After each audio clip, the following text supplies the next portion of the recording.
Big Brother, mainstream media, government cover-ups. You want answers? Well, so does he. He's Alex Jones on the GCN Radio Network. And now, live from Austin, Texas, Alex Jones.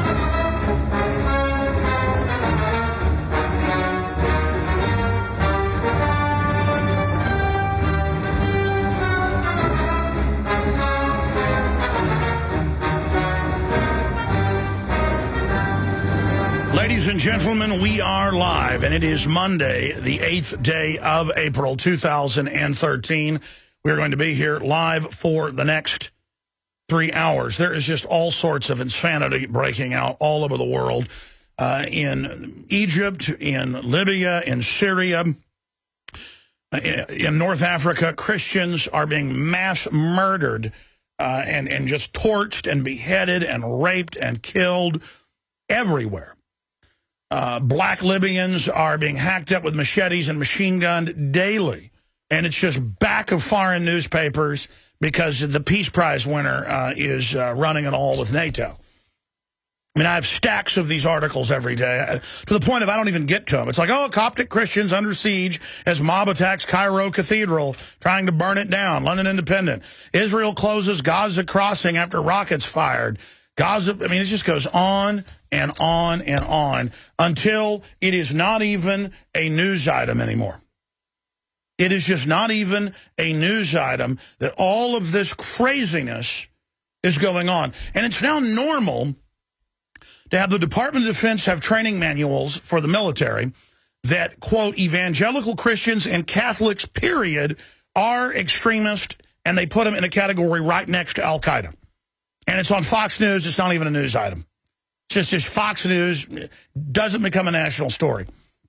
MSNBC host in a promo ad running says your kids don't belong to you. They belong to the state and the collective. And the only place that cares about it is DrudgeReport.com. It's on the left-hand side of DrudgeReport.com. MSNBC host, your kids belong to the collective. And that's why the White House said last week, the Drudge Report is causing us problems. The Drudge Report is causing us problems because we can't control the narrative. I mean, what is there? There's Infowars.com. There's Drudge Report. Beck covers some of this stuff. Limbaugh a little bit. But he won't talk about Republicans that are going along with it, really. I mean, this country, Michael Savage talks about some of this stuff. And of course, they're not perfect. But, I mean, at least they'll say communism's not a good idea. America has lost its moral rudder and compass. And so is the entire Western world, for that matter. And now Katie barred the door. I mean, Katie barred the door. I was driving into work this morning, listening to local AM talk radio, and I heard caller after caller going, Obamacare gives me free health care. Obama cares about me. And the host would say, well, you know, it doubles health care prices this year. It hires 16,000 IRS agents. It was written by the insurance companies. It's a giant scam. It does have death panels, rationing of care. And the people would laugh at him going, that's a talking point from the Republican Party. No, the Republican Party's bought and paid for at the top by the very same people. It's bought and paid for by the very same people at every level. And Mitt Romney, with the big insurance companies a decade ago or more, wrote what became Obamacare. I mean, heaven help us. It's all about rah, rah, I'm in the winning camp, I'm a Democrat, and my guy's in power. And when a Republican's in power, rah, rah, my guy's in, I'm winning. Meanwhile, foreign special interests are gutting this country up one side and down the other. That's what's going on in this nation. That's what's happening. And America has just gotten in a position of a bunch of TV head, iPod surfing, iPad surfing, people who cannot take action to even save their own future. There is not an initiative in this country. 101 million people don't work in this country of the supposed workforce. Basically, close to half the country doesn't work in this country, and they're now saying, hey, let's enslave the other group and make them serve us. We'll be back with all the big news. We have a full raft of guest joining us, Dr. Steve Pieczenik, who is on the DMZ, will be with us for about 10 minutes at the bottom of the hour with any updates on the North Korea-South Korea crisis that's continuing to basically escalate. And then we've got Dan Bongino, the Secret Service agent on, who's gone public defending the Second Amendment. We've got him popping in on the broadcast. We've got Mike Glenn, who's obviously known as the Stinger, a very famous basketball player, to talk about the real black history and a lot of really interesting things that he's written about in his books and how it ties into modern-day things that are happening. He's also involved with InfoWarsTeam.com, InfoWarsHealth.com. And then I'm going to go into overdrive today with Antonio Buehler, the West Point grad, no criminal record, film police grabbing on women. And so he simply went over to film it, and they got in his face, grabbed on him, and they've now had a grand jury indict him a year later. Why don't they go indict George Washington or the Bill of Rights? How about you indict a newborn baby and cut its spinal cord with a pair of scissors? I mean, that's what they do every hour in this country. Babies that are born out on the table, 9 months old, people begging to adopt it, just kill it.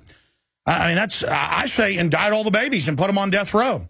I mean, if you're going to, again, you got the cops going around with high-def sunglasses, videoing us, government breaking in to our computers, Google breaking into our computers, all of it illegal. But they're trying to put people in prison for life in Illinois who film or tape the police. This is the upside-down world. By the way, I heard that Police Chief Art Acevedo wants to come on the broadcast. Because I guess he heard me talking about how he should move back to Cuba, where they take the guns from the general citizens. He supposedly fled there as a child with his parents from the tyranny of Cuba, and now he says you shouldn't be able to have a 15-round mag, shut down the gun shows. And he said in his speech, you either go along with this or you're with the criminals. Hey, Art, crimes dropped 49% because of the proliferation of firearms since 1991, FBI's own numbers. Stop putting out the Southern Poverty Law Center, ADL, Million Mom, 13 bureaucrat march, 14 bureaucrat march. I've been out to these in Austin. Stop sitting there with all your fake bluster. You bet I want you to come in here whenever you want this week. Come into studio. I can't wait. I can't wait. Come in studio. Came up to Jakari Jackson. They were out there at the 15 bureaucrat and 14 communist march down at the Capitol, demonizing the Second Amendment. Here in Austin, Texas, and Art Acevedo came over and said that, he wants to come on and confront me. Well, come on. That'll make some good radio, I tell you. And he's a nice guy. He's like, hey, here's my card. I live over here by you. You ought to come over to the house and have a beer sometime. And I'm like, come over and have a beer and what, drive home? He said, no, of course not. Wait a few hours. Anyways, I like to have a beer. It's just all anthropology, sociology, as he's here trying to calm the natives and get us to turn in our boomsticks and go on the reservation. He's going to pat me on the head. He's definitely a slick one. A Fed, if I've ever seen one. And so we will certainly get him in here. I'm looking forward to that. So let's call his office and tell him, Art wants to come in here now. Bring him in. Bring him in. Bring him in. Speaking of Second Amendment news, Obama to bring some Sandy Hook families on Air Force One. He had to pimp out the dead children some more. Or to bring on people that sit there and look and act like actors. They're sitting there laughing while watching this. 2 seconds later, turn your guns in. I mean, it's like, wow, man, if my kids have been killed like this, I'd be saying, why was Adam Lanza on all these psychotropic drugs, which has now come out. And, of course, it's now come out again. People said last week, oh, it's breaking. He was on 7 psychotropics. Holmes, the supposed Batman shooter. Remember, I shot a video saying I thought they'd pull false flags with triggers in the movie. Then the media asked, why does Alex connect Batman to the last 2 shootings? I connected it before it happened. And it turned out that he was on 7 drugs. That came out early on, but finally it was in the LA Times last week. So now it's official, 7 psychotropic drugs, and then under government psychiatric care with a top Air Force officer And he was in a DARPA program that was in computer mind interface virtual reality mind control. And then his dad was involved with the big 6 megabanks writing key software. I mean, just talk about the same history. Harris and Kleinbold's parents, both involved with DARPA. Look that up.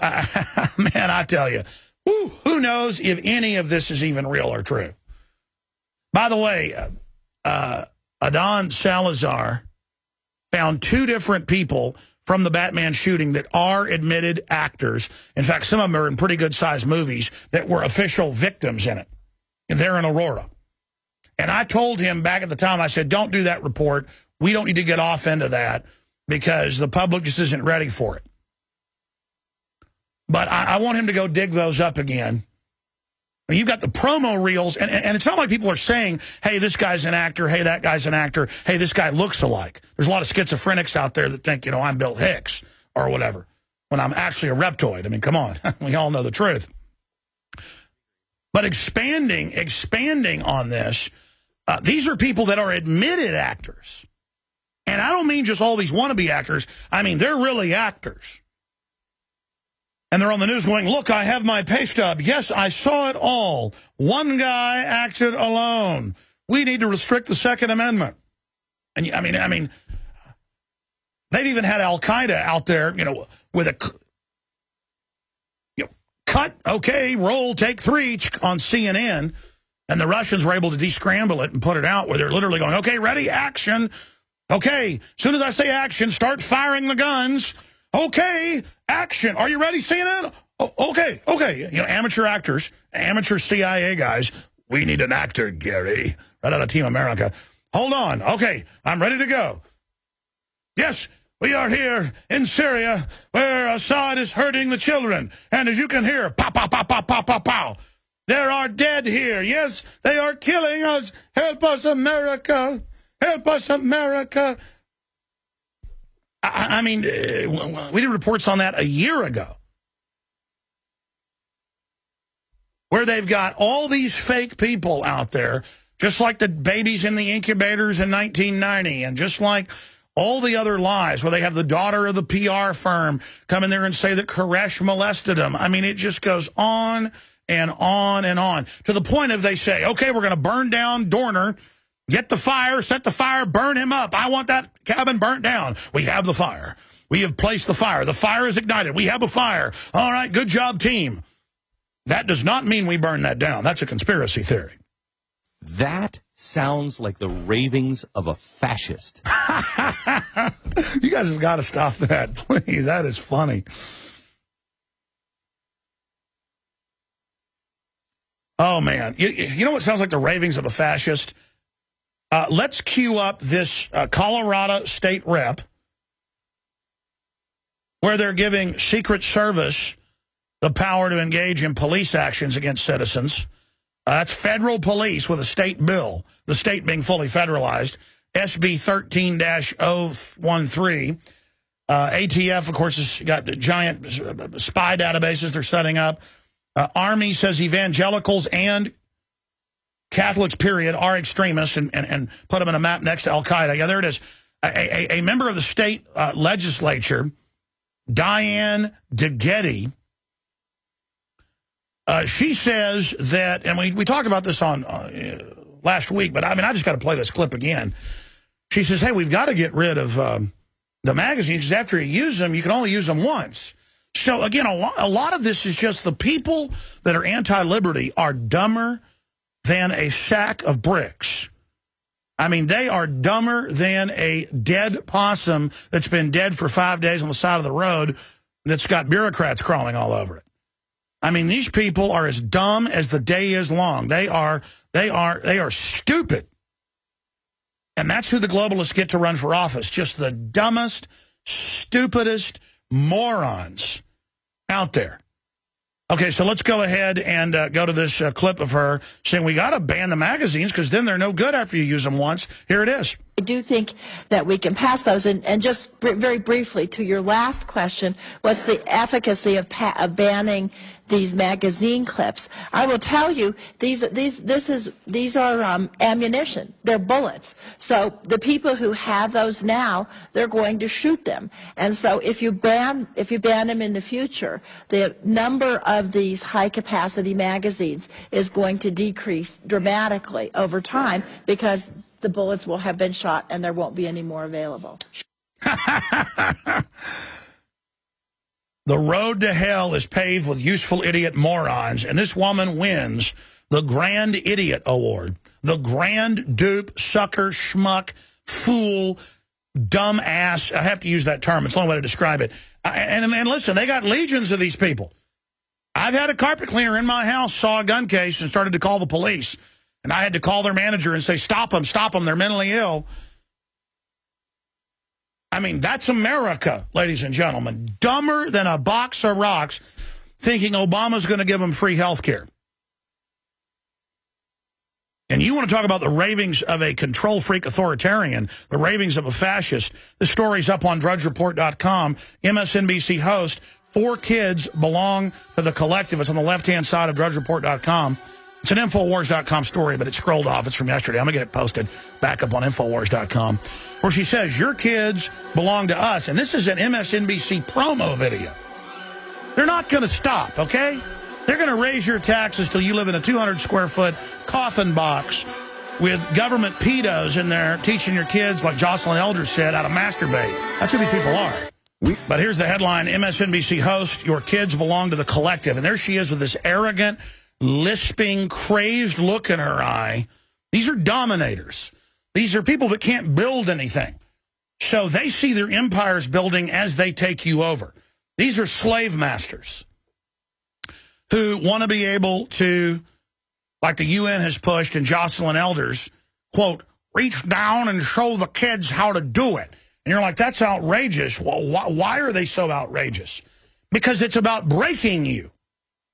It's about Stockholm Syndrome. It's about going for it all, and then going for it all again, and they're like hopping around demons. People that hate you having a nice family, hate your swimming pool, hate your wealth. That's all they talk about. Disgusting America with all its wealth and people that have things. You hear it. Meanwhile, they're in helicopters and jets and giant government buildings. They hate you. They have an instinct towards total domination. They have an instinct that if you gain something, they're losing something because they're predators. These people are total and complete predators. The reason I'm bringing up Jocelyn Elders is I was talking about how the state controls your kids, and one of the IT guys that was up here last night, he goes, remember Jocelyn Elders? Going, reach down and help the kindergartners. That voice, reach down and help them. I mean, it's just like, what? Is there no end to you people?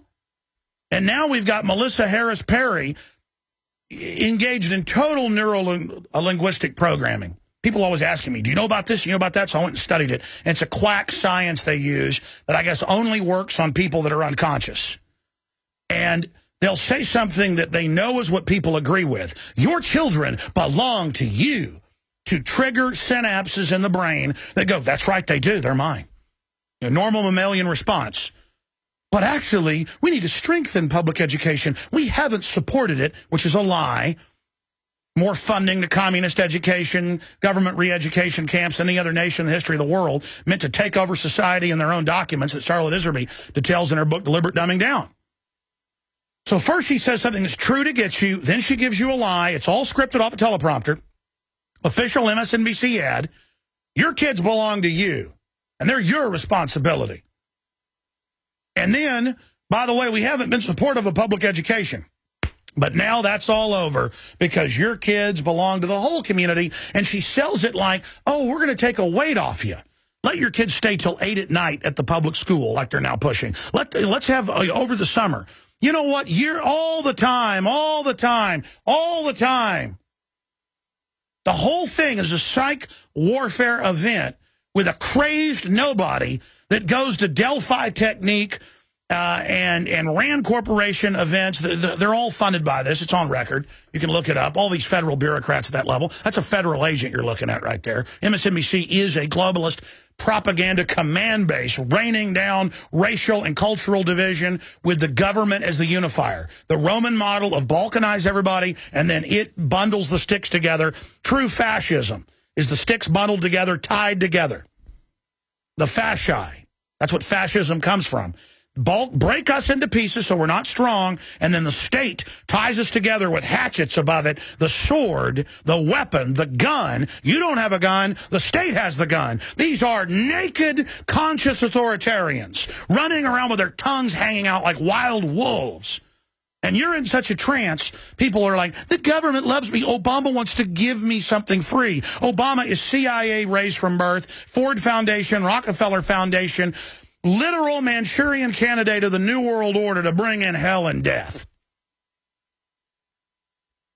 Ladies and gentlemen, he rides the white horse of pestilence and death. Now let's go ahead and go to this clip. We're going to go to break and come back with it. We got time. Go out to break with it. Here's the evil. We have never invested as much in public education as we should have because we've always had kind of a private notion of children. Your kid is yours and totally your responsibility. We haven't had a very collective notion of these are our children. So part of it is we have to break through our kind of private idea that kids belong to their parents or kids belong to their families and recognize that kids belong to whole communities. Once it's everybody's responsibility and not just the households, then we start making better investments. All right, folks, we'll be right back. That's official MSNBC. And courts have said in California your kids don't belong to you. And they've also come out and said they'll give kids shots without your consent from 11 a.m. until 2 p.m. Central Standard Time. We are here live, ladies and gentlemen. And we, of course, are back weeknights, 7 o'clock with InfoWars Nightly News. I'm just going to get a 10-minute update from Dr. Steve Pieczenik here, and then I'm going to get back into all the world news and the incredible attacks that are accelerating on the First Amendment, you name it. The ATF on the federal website has put out the bid for data mining to spy illegally on all gun owners and your web activity. Google, the NSA front, is breaking into all the computers with its Google cars and other systems with passcodes, stealing your data for the NSA. And the foreign six banks that run it. I mean, it is just wall-to-wall criminal activity. There are tens of thousands of private intelligence groups now that have been given full national security access to everything. So understand, it's not just Nixon spying on you with your IRS records, and he was going to go to jail for that until he stepped down. Now, thousands and thousands, including quasi-foreign mercenary groups, are given above top secret clearances to listen to your phones, get in your computers, your bank accounts, and they put it on the news. Oh, intelligence agencies look at your bank account every day. Intelligence agencies listen to you. Private contractors. I mean, it is just the age of the criminal. Every criminal on earth turned loose, the government recruiting them to absolutely implode and rob everyone. This is like the French Revolution, the Jacobins, the opposite of our revolution. This is an Illuminati, crazy person orgy. We're seeing a wall-to-wall orgy with the TSA, their vanguard, openly training us to be groped, to have our families groped for prisoner training. And they're buying billions of bullets and armored vehicles and setting up checkpoints all over the place and putting the military on the street. I mean, they are just running wild. And their main drive is destroying the family, destroying men and women, destroying normalcy. This is a group of mentally ill deviants. What do you think the Nazis were? A bunch of deviants. What do you think the communists were? A bunch of deviants. I mean, have you read about Hitler, Mao Zedong, Stalin, Lenin? These are their own writings, the stuff they were into. Ultimate weirdos who don't like those of us that just want to go home to our wife and kids and be normal, that never get tired of a steak, never get tired of fishing, never get tired of a sunset, never get tired of our wives, of our husbands. We are anathema to them. They like burning cities, starving children, black uniforms, hell on earth. And I, for one, have had enough of it. I've had enough of it. And it's time for the strong and the decent and the normal to rise up and to call out the enemy and call it out for what it is. They are on mainstream news. I have the Fox News, and Fox News is like, is this good? And they're like, well, maybe. All Catholics and all evangelical Christians listed in a file, let's show people, as being with Al-Qaeda. It shows their names, and they teach the military that's extremism. Army labeled evangelicals as religious extremists. Let's scroll down. And it actually shows the document. If you click on it, if you're watching on TV at prisonplanet.tv, right next to it, you can actually just blow it up then. Just blow it up there on the screen for everybody. You can just go back to the actual page and just blow it up on that screen like I did yesterday. And then it's right side up. It's just incredible. This is a psychological warfare tactic where they're totally beyond gaslighting everyone. They are just creating total learned helplessness and a mass Stockholm Syndrome effect using normalcy bias. And they are on purpose frying everyone's brains right now, with MSNBC officially in promos saying the state runs your children, the collective is here, we're taking your guns, and they've got their talking point minions calling into talk radio going, there are no bullets, there are no drones, there are no checkpoints, there is no TSA, the health care is all free, everything is wonderful, and you hear them giggling and snickering, saying to the host, I heard it this morning, calling in a group, the host didn't even know what was happening as I was driving into work on 590, going, that's just in your chain emails. None of this is happening. None of this is happening. As if we're so weak-minded, they sit there and tell us this isn't happening. I'm sorry. Let's go to Dr. Steve Pieczenik, who doesn't need an introduction. He flew out there to cover it, former top hostage negotiator for the State Department and crisis manager, helped get the Camp David Accords through, was involved with General Boykin founding Delta Force in 1979, and has also been involved using psychological warfare to overthrow governments. And he says, he just told us during the break, he's got to leave very soon because they're putting major pressure on him now, the globalist intelligence groups, to kick him out of the country. And he's there on the DMZ with official, the Korean government, because they know him. He was involved in the democratization of the country, has got an attaché attached to him. And he can give us a report on what's happening to him right now and the latest from North Korea. But first off, Doc, what do you think about my rant about authoritarianism? Well, you know, it's ironic. You and I have telepathic feelings. You're far more assertive and a little bit, quite frankly, without being facetious, you're far more historically referenced. I was so impressed with the Plato and the Nietzsche reference that I was taken aback and I had to go read some. But let me just get back to exactly what you were saying. This is not a rant. Let's make it very clear. One of the things that I learned here on the DMZ zone and in Korea and interviewing our soldiers, our special soldiers coming out of the Ranger schools at Fort Lewis, is one thing, and I've learned it repeatedly. That was the one reason why I came here. Number one, this problem is not our problem.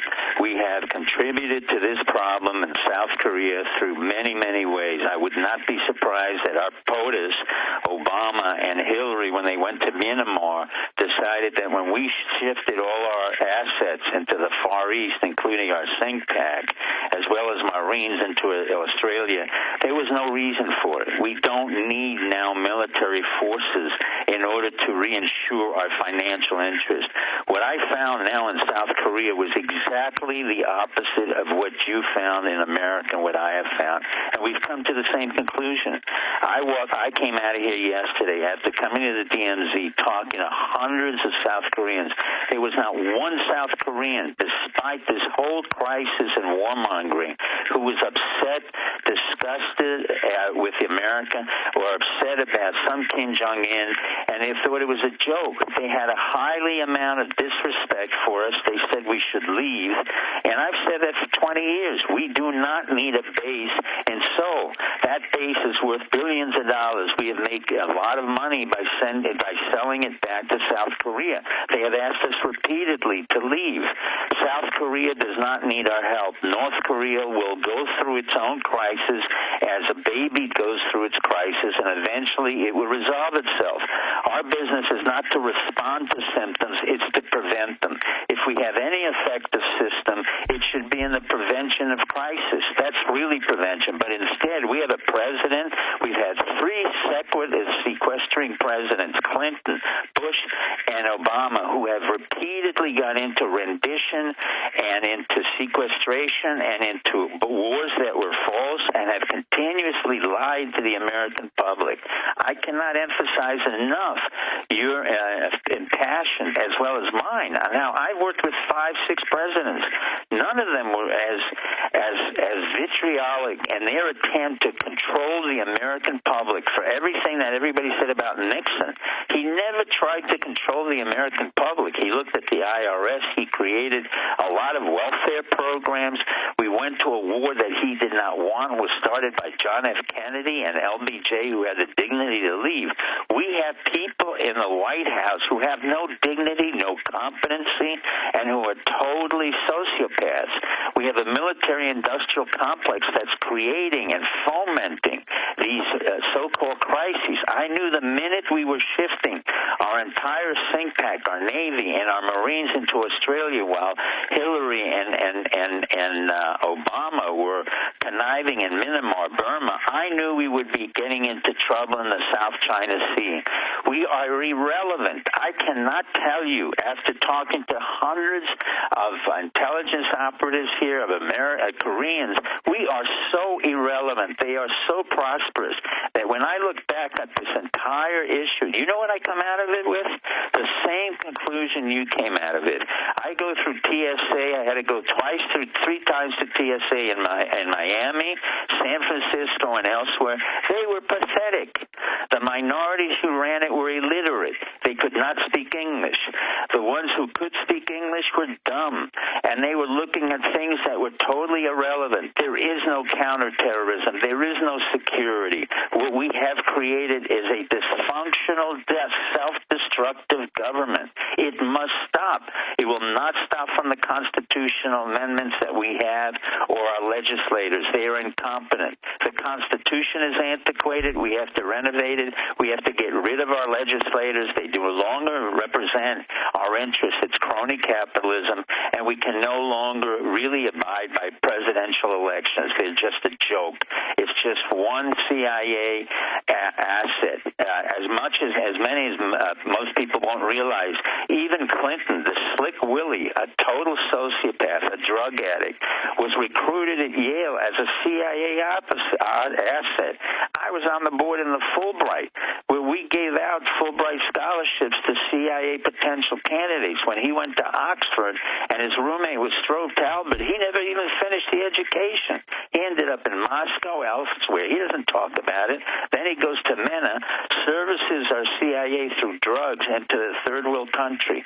Then we get Bush, who's a total moron, completely CIA asset, run by Cheney, run by a whole group of guys who were dysfunctional and were thrown out by Bush Sr., and yet they come up to the top because of the power elite within the Republican Party. Sure, and Doc, let's tie this in. Will destroy itself. Sure, you're there on the DMZ. I want to get a little bit into that before you've got to leave us. But look at how Rumsfeld in the mid-'90s with Clinton helps transfer the reactors to the type that could create the fissile material for A-bombs. Look at how you said the big defense contractors are there trying to sell weapons to everybody during this crisis. They stand to gain from destabilization instead of just having a free market system. You were telling me yesterday how you were in the restaurant surrounded by CIA people casing you.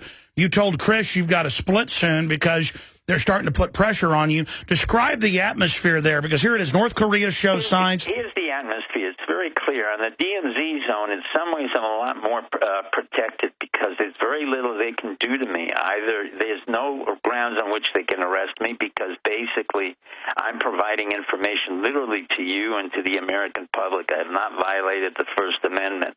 What's happening is I'm seeing more and more surrounding me within other confines in Seoul and the CIA and DMZ, more and more American soldiers who stand out, who really have no idea of what they're doing.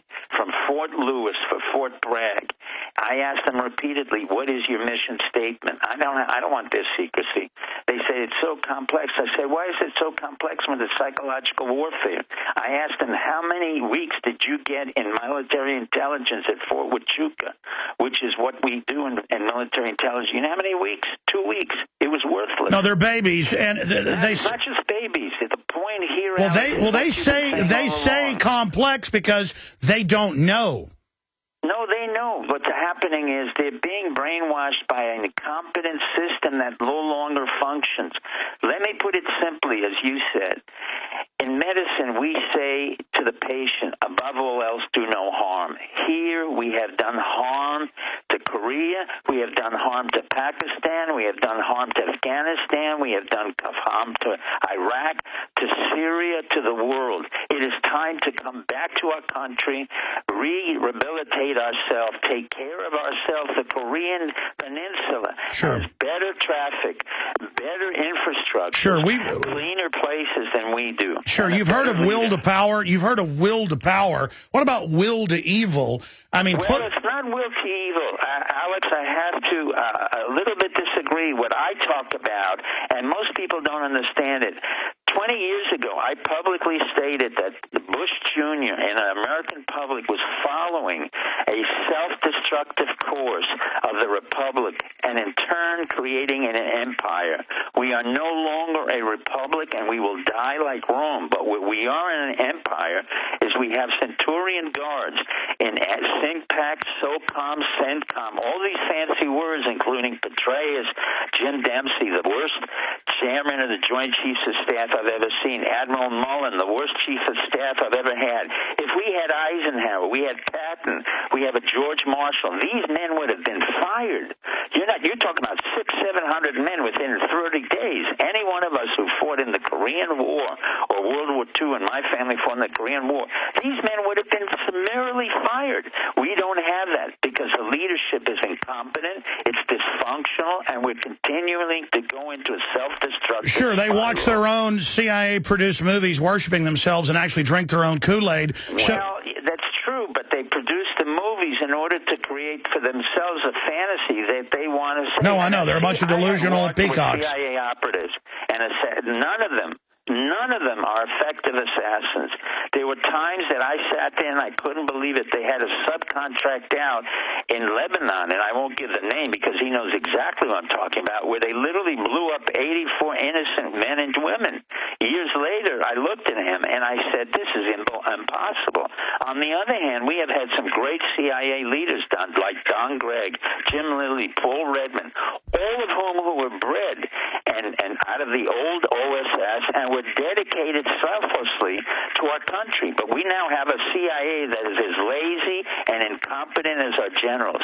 They are overpaid because they're funded by third-party payments. So instead of coming into our agency, they're funded by SAIC, Northrop Grumman, Lockheed, L3 Communications, and you'll see they get double the pay and half the capability. We do not need the CIA.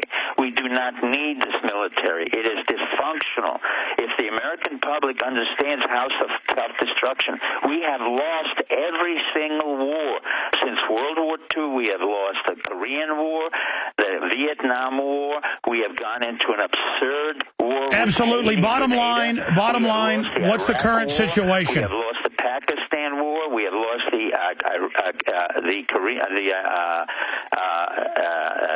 Egyptian War, Libya. And so we have a bunch of liberals, we have a bunch of idiot Republicans who have no idea about foreign policy. It is time to devolve the government, and if we can't do that, then separate the United States into the effective components it belongs to. And that's what I've said in state of emergency. I have repeatedly stated, let the governors take care of their own states, and the rest be damned. The federal government is a totally useless cancer on our American system way of life. If we do not change the Constitution, eliminate the representatives who are totally fat and lazy and incompetent, and if we do not eliminate our generals who are incompetent. He's all the way in South Korea. Sometimes he, I think, loses our audio, but we may get one more update tomorrow specifically on what's happening on the DMZ, but it's just a bunch of warmongering by all sides to grandstand and make government bigger and make the public more scared. Just like staging terror attacks, Kim Jong-un stages these events. He's telling me a lot during the breaks. Bottom line, he's saying his access is being denied. He's being blocked. He's got folks creeping around, but he want to make a big deal out of that. But he has had a chance to talk to a lot of the military, and they said that there basically is no mission. I mean, the mission is look like they're doing something, but it's all for show. Just like North Korea pretty much is all for show. But if it gets too escalated, North Korea has attacked before. And so, you know, the big thing is he believes don't stir it all up. So the West has an excuse to dominate that area of Asia and that things might end up good down the road. Is that an accurate statement in closing, Dr. Pieczenik? Yeah, the basic 2 points that everybody has to look at is April 15th is the anniversary of Kim Il-sung. April 30th, you may see rockets and celebration, but let me tell you very simply, we are irrelevant. The North Korea is irrelevant. The only country that's relevant right here is South Korea, and quite frankly, they do not need our military help. It's as simple as that, and let us get out of every other country and worry about our own country. That's the summary. Well, the empire is getting more delusional when the White House press secretary, former secretary, gets up and says, I'm told to lie to everybody, and then the MSNBC host laughed. What do you make of their move to get our guns, and MSNBC hosts saying things like, the state now your children belong to the state? That's being run as an hourly promo.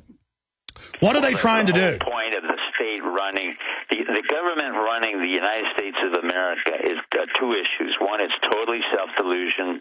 Two, it's out of desperation. Three, it's total incompetency. Number four, there is no way in hell that the U.S. federal government can run anything other than barely itself, because there's no way they're going to garner 300 million guns. I conceal weapons. Half of the South that I know carries concealed weapons, including physicians, everyone else. So, you know, Obama has no idea what America's about. Nobody in Washington, D.C. has an idea about America. Nobody's ever read American Revolution or George Washington. Oh, I am, yeah. We're born of the gun, not because we want to kill. We're born of the gun because we have always been mistrustful of George Washington having said the following: do not make a president. He will eventually become a king. If he is a king, then we will have to depose him. That's what we're about. We're a democracy. It's time to come home, take care of ourselves, take care of our children, bring back our army that has lost all the wars since the Second World War, get rid of the CIA, get rid of Homeland Well, that's another point. If they think all the departments. Sure, if they think the globalists are going to dominate America, they couldn't even hold Baghdad. Resistance is victory, and all the billions of bullets and all of it is bluster by a criminal group that knows they should all be going to jail for the too big to fail. And look, Americans buying hundreds of millions of guns a year, hundreds of millions, folks. Americans, the last 2 years, 70 million background checks to buy guns. And you know, half of them out there aren't even through that system. The people are voting, buying the bullets. America is actually awake. It's a psyop that we're not awake. It's a psyop that we've embraced communism. It's all a load of bull. And I only hope that we can shift back to the states and 10th Amendment before it goes to a full-bore civil war. We will get back our power, trust me. I have a full faith in the American public. That's why I came forth, try to sacrifice my life. I don't want to make myself a hero. This is the 10th time. I did it 8 times to the United States government without any remuneration, but I warned our Army, I warned our intelligence, I warned the White House, and I warned every other institution, particularly the TSA, Homeland Security, the FBI, and every other element, that if they are to continue their self-destructive behavior, America will retaliate. They have no idea what the American public is like, from the East Coast to the West Coast, from the North. Absolutely. God bless you. God, thanks for coming on with us. Ladies and gentlemen, we are live. Thank you so much for joining us. We're now into hour number 2. Dan Bongino, the former Secret Service agent who has spoken out for the Second Amendment eloquently, will be popping in to join us at the bottom of the hour. You've heard Dr. Pieczenik on the last 3 shows in a row, and he definitely is a very interesting person with a long history at the highest levels of the, quote, intelligence community. And the whole government and homeland security system has become like a movie star thing, where they're secret agents and they're cool because they have this title. And it's all just a bunch of bad liars who are bringing drugs into the country and building a prison state, basically reintroducing slavery to America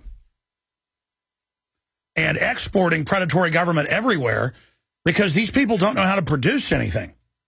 They're the opposite of a renaissance. They are an authoritarian cancer.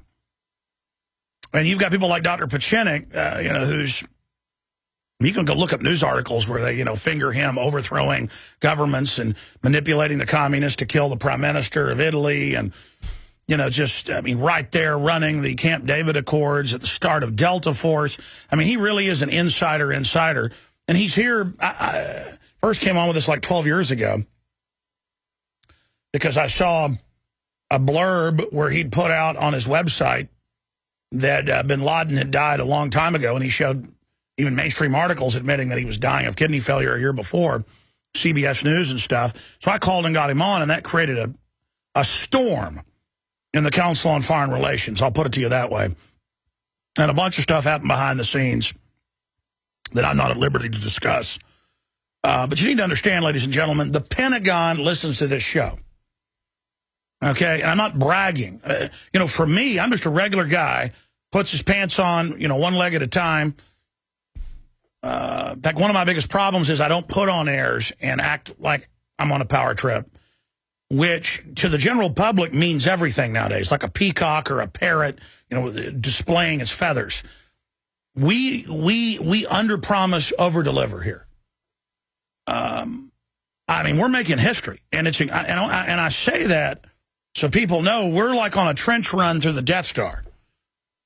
And this is not a joke. I don't know how anybody out there can be bored.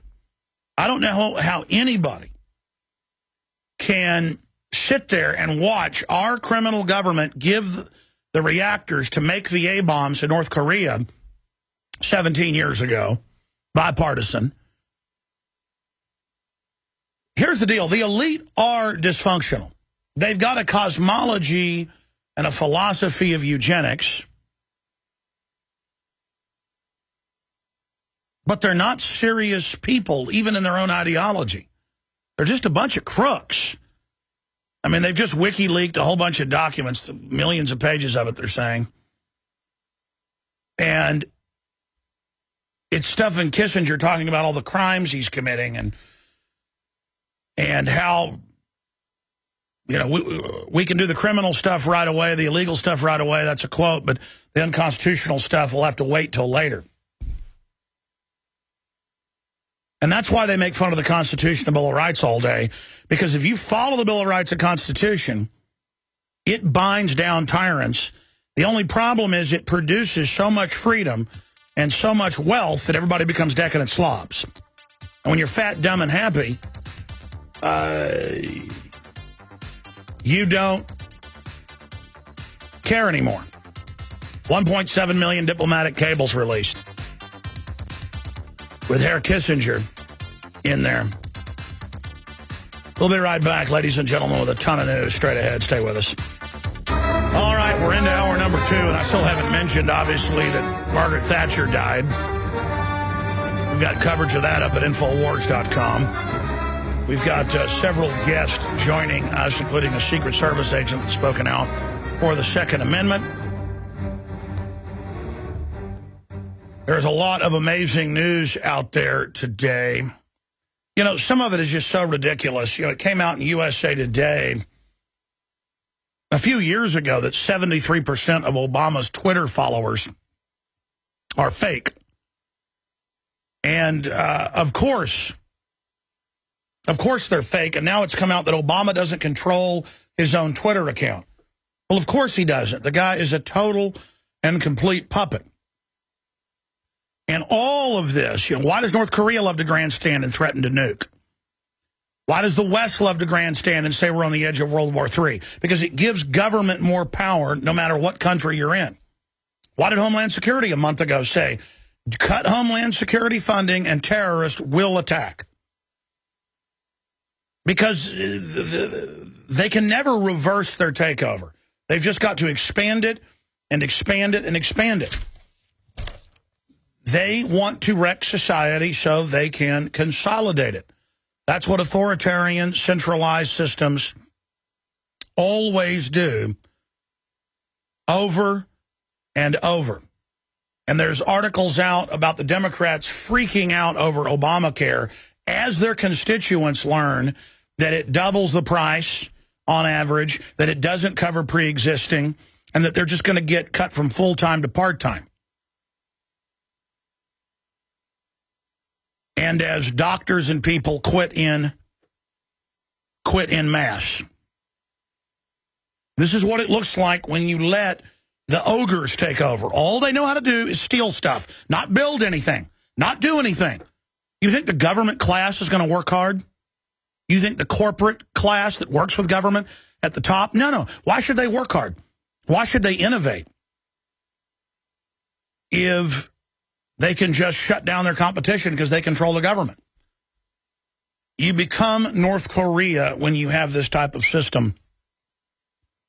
When you have this type of system in place. I want to open the phones up for first-time callers here to give me your take on just how insane this world has gotten. You heard the clip we've played? MSNBC host, your kids belong to the collective.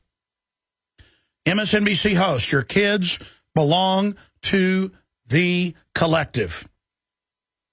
And they now run promos saying your kids belong to the government.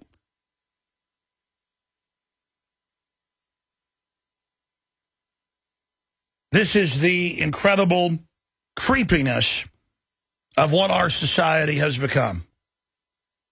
And not only are we held hostage by Kim Jong-un, who, Japan's freaking out because they can actually be hit by his nukes. There's no doubt about that.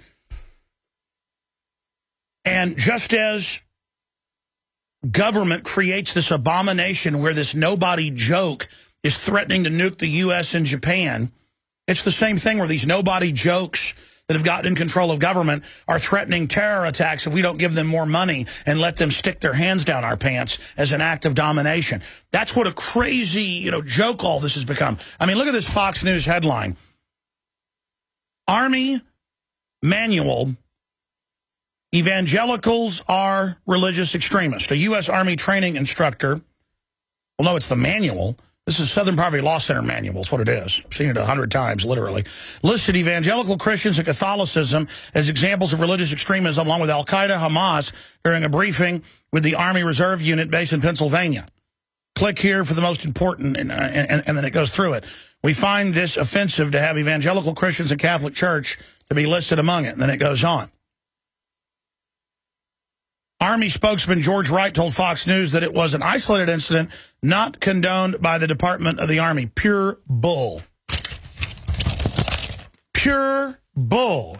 That is Southern Poverty Law Center. I even recognize the way they format the text. If you pull up the MIAC reports, the Homeland Security reports, the FBI reports, there are literally over 100 modern FBI manuals.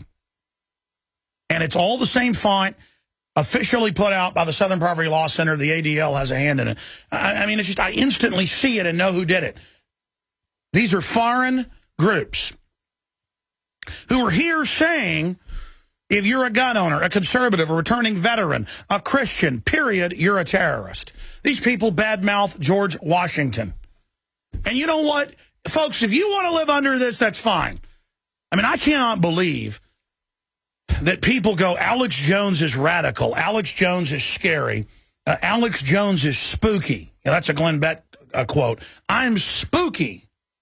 I'm spooky because I recognize what's going on, and I'm freaking out about it, saying, hey, we're in deep trouble. No, I'm pointing out stuff that is spooky.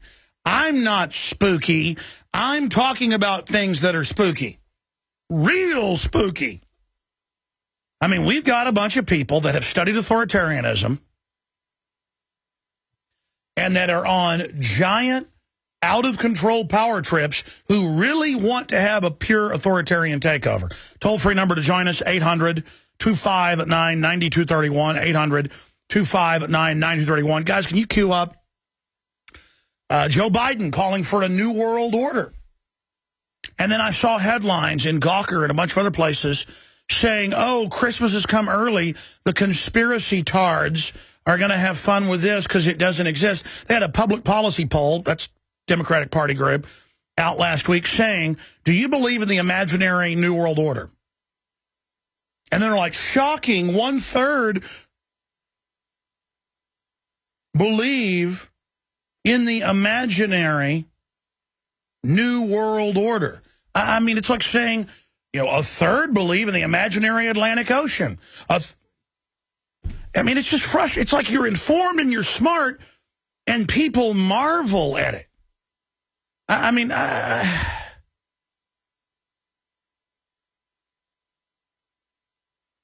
so much of why we have a problem in this society is people aren't really stupid. They're ignorant, and they're lazy, and they don't want to know. I mean, I sit there and people watch.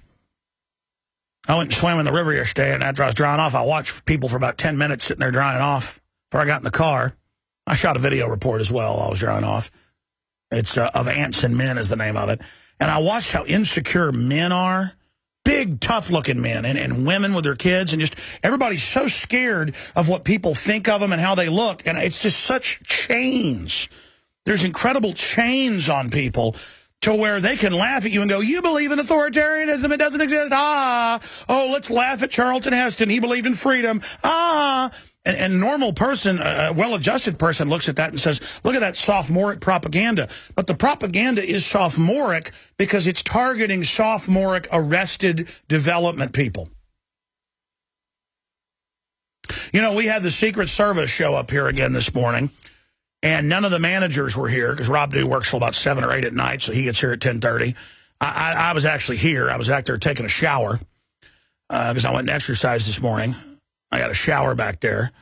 And Tim Frugier was over on the other side, so they just told him, yeah, Alex should be here in 10 minutes. So I was actually there about 2 minutes. And I come back out there because they have a subpoena for an idiot, that went on the Infowars.com comments and said he wanted to go after somebody. I don't know what yet. And I told people, I said, they didn't come back in 10 minutes, of course. And they got sheriff deputies driving around the parking lot right now. Let me tell you how government works. If they can get you to not take a subpoena, they'll go say we didn't take the subpoena and then SWAT team us and grab all our computers. Try to shut us down for a while. Now, if somebody else up above them will say, don't do that, don't give Alex Jones attention. See, I'm not worried. I'm not worried. Whatever happens to me, I'm trying to do the right thing for the children, the million-plus children that CPS takes every year, and rapes, and Jocelyn Elders, where they teach them how to masturbate. I mean, it's a pervert guild. I mean, you think I'm worried about my life when I know you've got kids pinned down all over the country, raping the daylights out of them right now, and I feel guilty that I'm not kicking down doors, stopping them right now, and I just sit here trying to wake people up? You think I care? You think I'm worried about you? You think I'm like you, a coward, a sack of garbage? You think I'm like you? I'm not like you. I'm a red-blooded person who is not even near good, but that simply doesn't want to hurt innocent people. You people are a bunch of delusional scum. And I'm going to tell you something. Society is going to collapse. This country is going to be judged. So you have all your parcel birth abortions and you shoot your kids up and watch them have convulsions and brain damage them. This country is run by psycho killer demons, folks. That's all I got to tell you. That's all I got to tell you. And you know what? I seem crazy to people because I'm awake and I see it. That's why, at first, it's just so shocking. He yelled at Piers Morgan, we don't need to be like that and say, I know you want my guns because you want to enslave me. But you notice nobody else invited me on. You notice everybody else is scared to death. And I went down and confronted Piers Morgan when he was in Houston, walked in behind the scenes. There's video of it. And he jumped when he saw me. And then later off camera, his people said, no, it was the highest ratings we ever got. It's on record. But we're not going to have you back on. We're trying to get you back on, but peers and higher ups, this is with the producer in front of my crew, the higher up just say it's giving you too much attention. Exactly. If I was losing, they would have me everywhere. I'd be sticking my tongue out on the cover of Time magazine. But ladies and gentlemen, we're not losing. And we're not winning because we're something special. We're winning because we've got a pulse and we're not pure evil. That's all you got to do is be able to recognize good versus evil. 2 + 2 = 4. If you can do that, if you can just recognize the evil running rampant all over the place, if you can simply recognize that and simply understand that, then everything else falls into place. But if you can't recognize that we're in deep trouble, you'll never recognize it. As stuff gets worse and worse, you've already said nothing's wrong, so you'll go down with the ship. You won't even fix the holes in the ship because you're in delusion. U.S. military forces are arming and trading al-Qaeda, who are blowing up and burning churches as we speak. New videos every day of Christian families begging as their heads are chopped off, as mosques are burned to the ground, and al-Qaeda has given U.S. satellite data to carry out the operations. Now, see, I guess that is spooky, what I just said. It's true. Because our government is gone, ladies and gentlemen. It's totally taken over by foreign mega banks that are completely disconnected from reality and get away with anything they want. And China's pure evil, Russia's pure evil, it's all evil.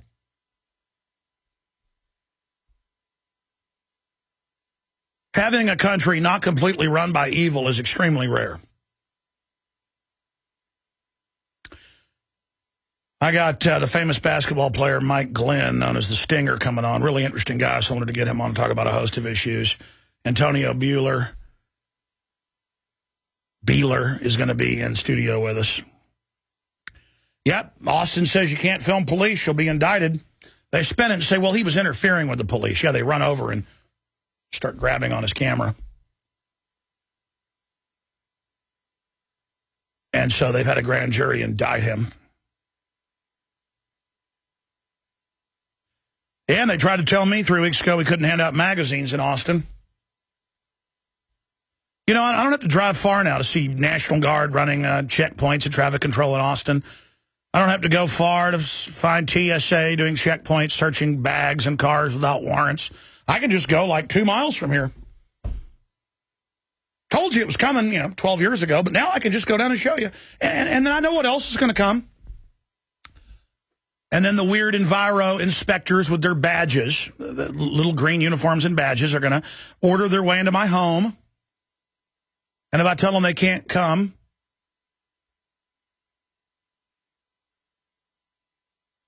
well, they'll just come with a SWAT team and kill me. Because they're the good guys. Now they get on the news and tell me my kids belong to them. I knew their textbooks have said that forever, but now they're just openly saying it. And the yuppies will just go whatever they think's popular. Oh, the state runs kids? Well, here's my kids. Oh, you'll arrest me if I don't take shots? There's no law, but even if there was a law, it'd be unconstitutional. Okay, fine. Lie to me and say it's the law, I got to take shots. I mean, it's criminals have gotten away with everything, and now they're going to take your pension fund. By the way, that's being announced, that they're going to take rich people's pension funds of after-tax money. Only the rich people, of course. And when they're done, they'll get your money, too. This is the season of the takeover, though. 100+ million people out of work. 50 million on food stamps. And that number's going to just increase until they got everybody on the dole. You'll either work for the government, or you'll be a bureaucrat with the government, or you'll work for a corporation that's fed by the government, or you'll be on welfare. And who do they demonize in all the Homeland Security and FEMA training manuals? Conservative, libertarian, returning veterans, gun owners, Christians. It says evangelical Christians, Christian Catholics, period. You're with al-Qaeda. Fox News. Why, I was sent from Phoenix in 1999, famous FBI training manual for police, and it said, those that believe in the Constitution, those that call themselves constitutionalists or make frequent references to the Constitution, they are terrorists. And if you see someone talking like that, call the FBI. And you can turn on now the sitcoms and dramas, and every show, if somebody talks about their rights, everybody laughs at them and points. And the public is so peer pressure driven, oh, well, I better not. Someone will laugh at me. That's the end of the world. You shouldn't fear cowardly jellyfish who don't have their own opinion because they're so dumbed down, them laughing at you. It's like having a... Do you get mad when a squirrel taunts you and barks at you and laughs at you? Squirrels do that. They actually kind of have their own laugh. I mean, do you get mad when a squirrel? No, it's a squirrel. Who cares about it? I mean, do you care when some victim? It'd be like if you had some mentally ill victim laughing at you on the side of the street corner. You see schizophrenics talking to themselves, laughing. Like, oh, don't laugh at me, you schizophrenic. I feel bad. You're laughing at me. Now, that's what it is. I mean, you've got mentally ill people trained to accept total tyranny. And then if they laugh at you, I mean, I heard callers on the radio going, aha, you Republicans are mad we got Obamacare, aha, and they laugh like their team's winning. It's like a football game when the Republicans wrote the Obamacare. Well, Dan Bongino is a now retired senior Secret Service agent that led details all over the world with Obama and others, and he's going to be joining us. He's a pro-Second Amendment guy. There's also a funny conspiracy about him out there on the internet. So we'll be talking. We were just laughing during the break talking about it. So we're going to be talking to him here in just a moment. First off, ladies and gentlemen, I want to encourage all of you to remember the show is growing by leaps and bounds because you are spreading the word. And we're here defending the Bill of Rights, the Constitution. When you buy ProPure water filters with 10% off with promo code WATER, you don't just get a great water filter at the lowest price. You also... reaching over here to get my Survival Seed Vault, you also save a ton of money. And we also have the lowest price out there on the Survival Seed Vault. Great way to start your garden, your summer garden, your fall garden, a little late to do the spring garden. This is one of the best products out there, but we're carrying a whole line of seeds that for a year we've been investigating, looking at 6 different great products right now on InfoWarsStore.com. And when you go to InfoWarsStore.com and shop with the good guys, that allows me to hire reporters, video editors, to make more films, do the nightly news, to have more researchers for the radio show. So again, ladies and gentlemen, you can also support the broadcast with Operation Sleeping Giant, where you can get a membership for $5.95 a month to see the nightly news, the video, the daytime show, all my films. 10 years up and running with PrisonPlanet.tv or InfoWarsNews.com. And it is 11 memberships for the price of one. So you will get one membership, create a generic username and passcode. You can share it where 11 people can be simultaneously logged on to watch the InfoWars Nightly News and so much more. Great way to wake people up and support our operation and pay for the bandwidth. PrisonPlanet.tv. And yes, this is the best deal we've got of all the seeds on the site. Survival Seed Vault, Garden in a Can. It is just thousands and thousands of seeds. Just a massive variety of non-GMO, non-hybrid, so they produce their own seeds. Later, you can replant. It's all there. Check it out, InfoWarsStore.com. Or if you have questions or want to order via the phone, 888-253-3139. Now, I think it's best to introduce our guest this way.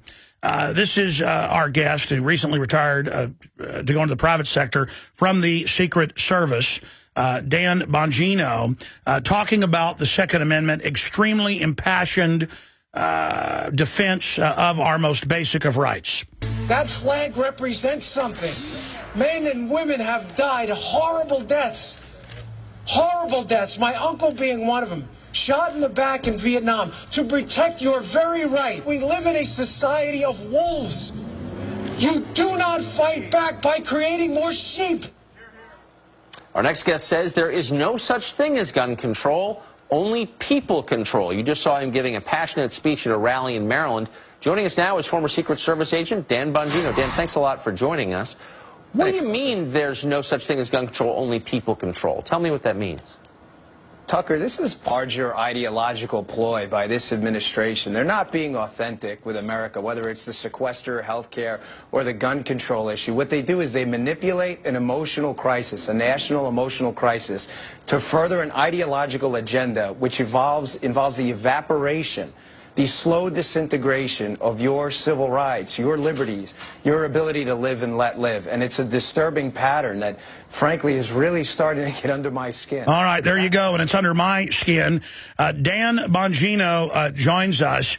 And again, I saw this clip a while back and said that's the type of Secret Service or people in government, period, we need. That's, founding father type statements we're hearing. Bongino.com. Is his website, and he's now left the Secret Service happily to start his own private, high-profile client list dealing with crisis and assessment mitigation. And he, again, graduated with honors out of the Secret Service Academy back in '99. He's run high-profile operations all over the world with the POTUS, and so he's a senior guy when he left. And we're excited to have him on with us. And it's good to see people out there defending the Second Amendment so eloquently. So, Dan, good to have you on with us. Great to be here. Thanks for having me. Wow. So much is going on in the world. What do you make of now the move to have some of the victims, the parents, on Air Force One with Obama of Sandy Hook? Well, listen, these are, unfortunately, these parents were subject to an unspeakable tragedy. I think everybody's life changed. Everybody knows where they were when they heard about these events in Sandy Hook. I know I was actually driving to a funeral for a family member, which just compounded my misery. But, Alex, guns don't have rights. People do. And that's one thing that's been lost in this. This is not about gun control. He's manipulating those folks and using them as political props to further an agenda that really has nothing to do, unfortunately, and I mean that, with actually preventing events similar to that from happening again. There are ways to stop any Sandy Hooks from happening in the future.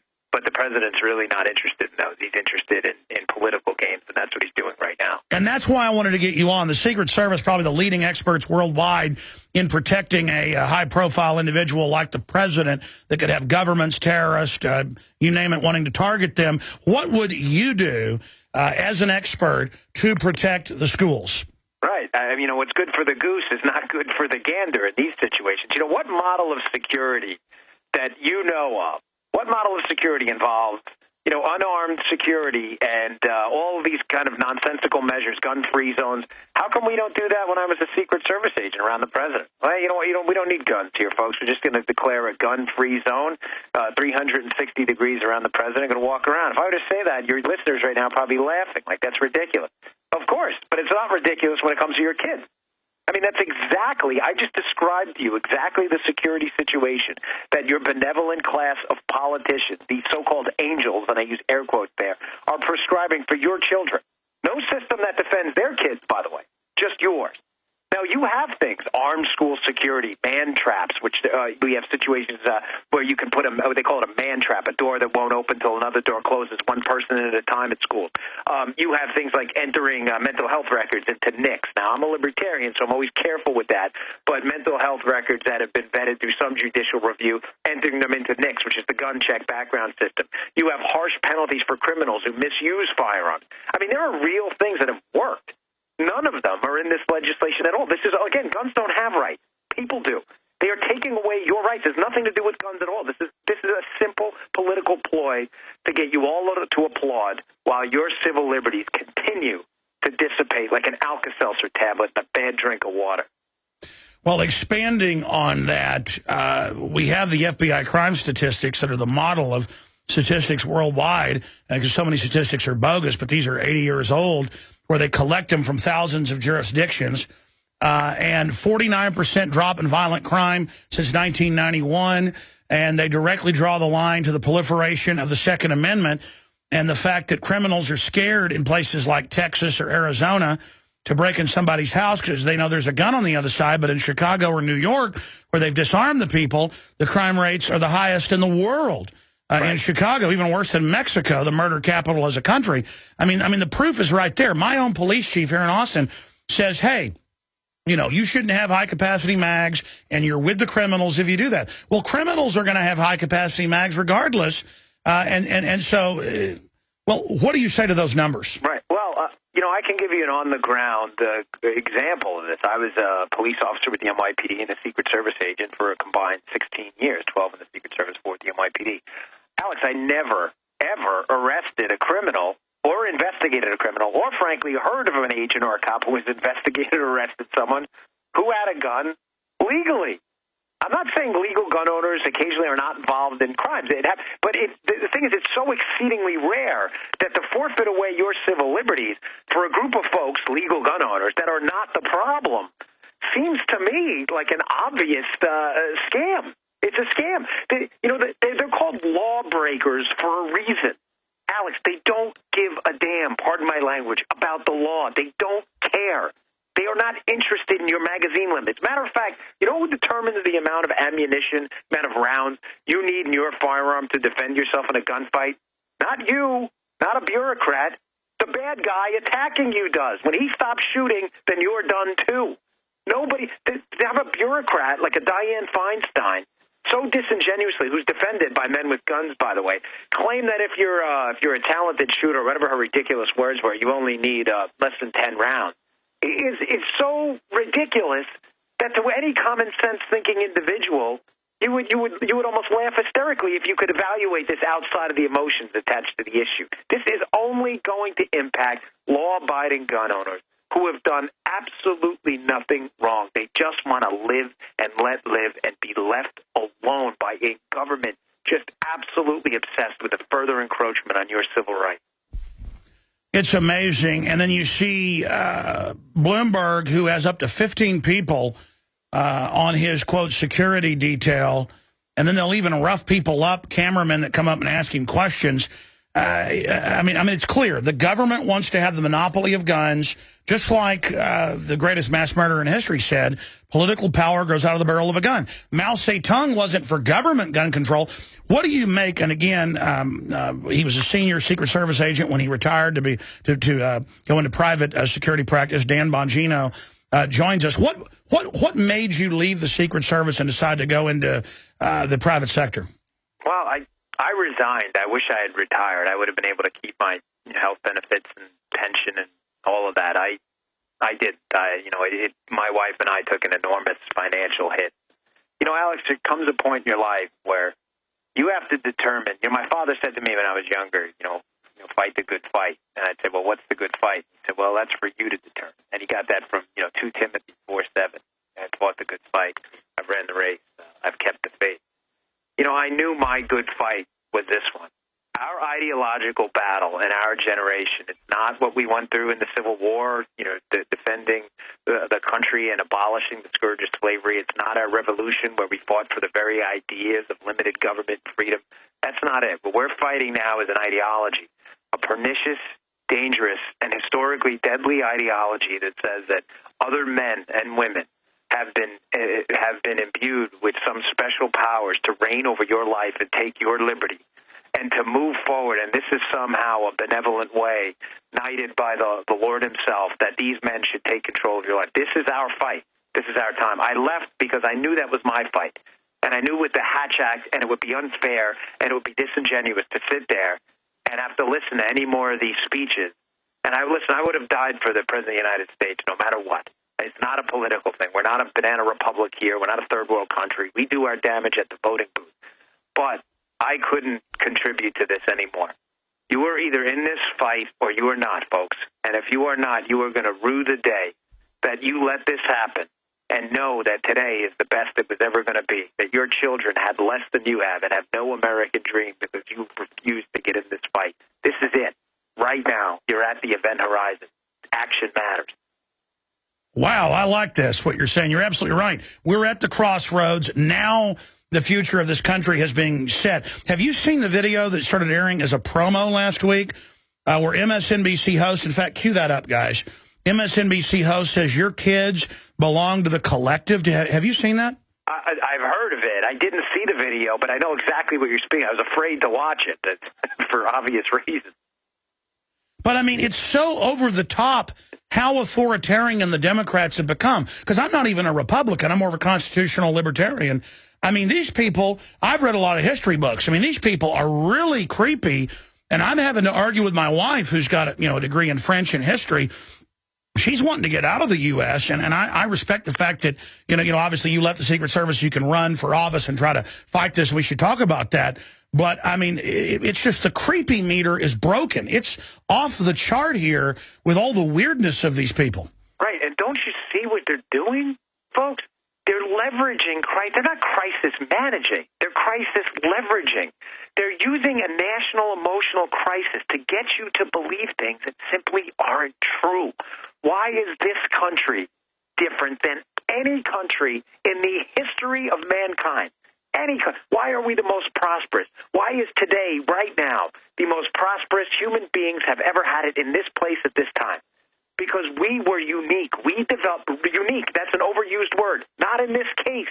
Men sat down and developed that piece of paper, that Constitution, which for the first time in human history, the side that won in a battle decided not to take more power, but to limit their power They realized that the real power was in the hearts of individual men, not of government ruling over them. It was such a unique situation. It was unheard of that we had won this revolution, and the men who had led it didn't draw up a constitution that made them monarchs and kings and aristocrats. It made them civil servants. It made them servants to the people. That's what made They tried to make George Washington king, and he got really angry. Right, he left. What is it what King George said after he stepped down after his second term, although he could have ran, and you and I know this, Alex, he could have ran 4 more times and won each time. He said, if this is true, he must be the greatest man who ever lived. These men understood the danger of losing your liberty, your real liberty, something you can put teeth in, your economic liberty, your money, your health care liberty. Well, look, they demonize America all day looking at our problems, but if you look at other cultures, it's been the best, and liberty created so much wealth that now a bunch of spoiled brat collectivists who don't dream of building their own world, their own creation, they dream of making us be their slaves, and so the bigger the government gets, the more power they have. Let's play the clip of the MSNBC host in a promo, Melissa Harris Perry, saying your kids belong to the collective, and folks, they mean to the state. Here it is. We have never invested as much in public education as we should have because we've always had kind of a private notion of children. Your kid is yours and totally your responsibility. We haven't had a very collective notion of these are our children. So part of it is we have to break through our kind of private idea that kids belong to their parents or kids belong to their families and recognize that kids belong to whole communities. Once it's everybody's responsibility and not just the households, then we start making better investments. Dan, what'd you make of that? What human being on the planet, the real question for any of your listeners who may be on the other side of the political fence, what human being on the planet cares about your children more than you do? What? The answer is none. There is no way that is true. There is no collective. There are groups of human beings who live in this land at this time right now under this governing system. Alex, there is no collective. There's no collective mind. There's no collective money. It's individual money taken by people. There is no collective heart or mind that cares about your kids either. Well, statistically, the government is 5 to 7 times more likely to abuse children than any other group. That's the Justice Department's own numbers. I mean, this is the worst group to give kids to. Look at North Korea. Look at Nazi Germany. I know you know all this. I want to come back and talk about how we take this country back and what you're doing over there on your website. Very, very interesting site. We'll give that address out to all of the viewers and the listeners, Bongino.com. Very exciting to see libertarian constitutionalists like yourself out there speaking out and running for office. We're going to come back and talk about what you're doing and where you see this political fight going. Straight ahead on the other side, I'm Alex Jones, Infowars.com. I was asking you during the break about your philosophy and when it all clicked for you, and that was pretty powerful. Please repeat that, Dan. Well, I was at when it all really punched me in the gut. I was at the USC campus listening to a speech, by the president, and I just watched as all these 18 and 22-year-old kids just sat there in just endless rounds of applause over these just old, formerly, deadly, historically ideas that were just being regurgitated in such flowery words, and I just could not believe it. I say it almost half jokingly, but not. There was one of those Star Wars films where the Natalie Portman character, says, here it is, it all collapses to thunderous rounds of applause. Yeah, this is how liberty dies, not with people booing it, but with thundering applause. And you're sitting there, you described it as he promotes total collectivism, and the kids are soaking it in. Your spirit made a decision right there to break with it. Yeah, I couldn't take it, and I knew it was going to be just a devastating financial decision and hardship on my wife and I. But in order to avoid just embarrassing the White House completely and leaving there, I fulfilled my assignment. I waited a couple months to not make because I really wanted it. I did not want it to be a distraction from my real messenger, and I just walked away. And I remember my boss being just stunned, but that was it. That was the moment I went back to my, family and just. I said, Paula, I can't do this anymore. I mean, if you are not doing something, action matters. You are not part of the problem, Alex. You're the problem. You are allowing this to happen. This whole, I give up you know, we've lost a few political fights. You don't get to give up, folks. It's not a golf game. You can't walk off the golf course. The president's not. This is a boxing match. When you stop punching, I got news for you. The other guy's hitting you harder. You don't have a choice. This is your fight. That's right. People think, oh, it's work to fight evil. Folks, total authoritarianism is taking over. Okay, that's the way it always works. They're not going to give up, and if we just stood up, we'd beat them. That's why it's very exciting that you're going to run for a statewide office in Maryland. And do you have children? I have 2 daughters, yeah. Well, I have 2 daughters and a son. And let me tell you, it's beyond anger. It's beyond disgust. It's love.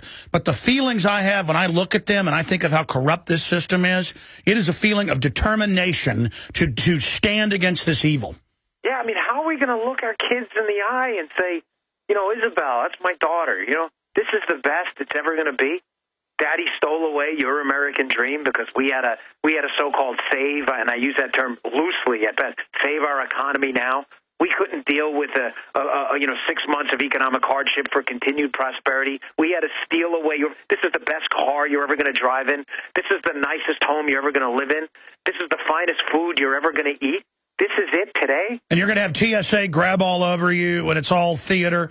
Right, you're going to have drones watching you in a Starbucks. The president's AG couldn't even answer the question that if you're in a Starbucks with your kid on United States, on our country. I've got to ask you this. What do you make of the 2 billion bullets they're buying, the armored vehicles, all that craziness?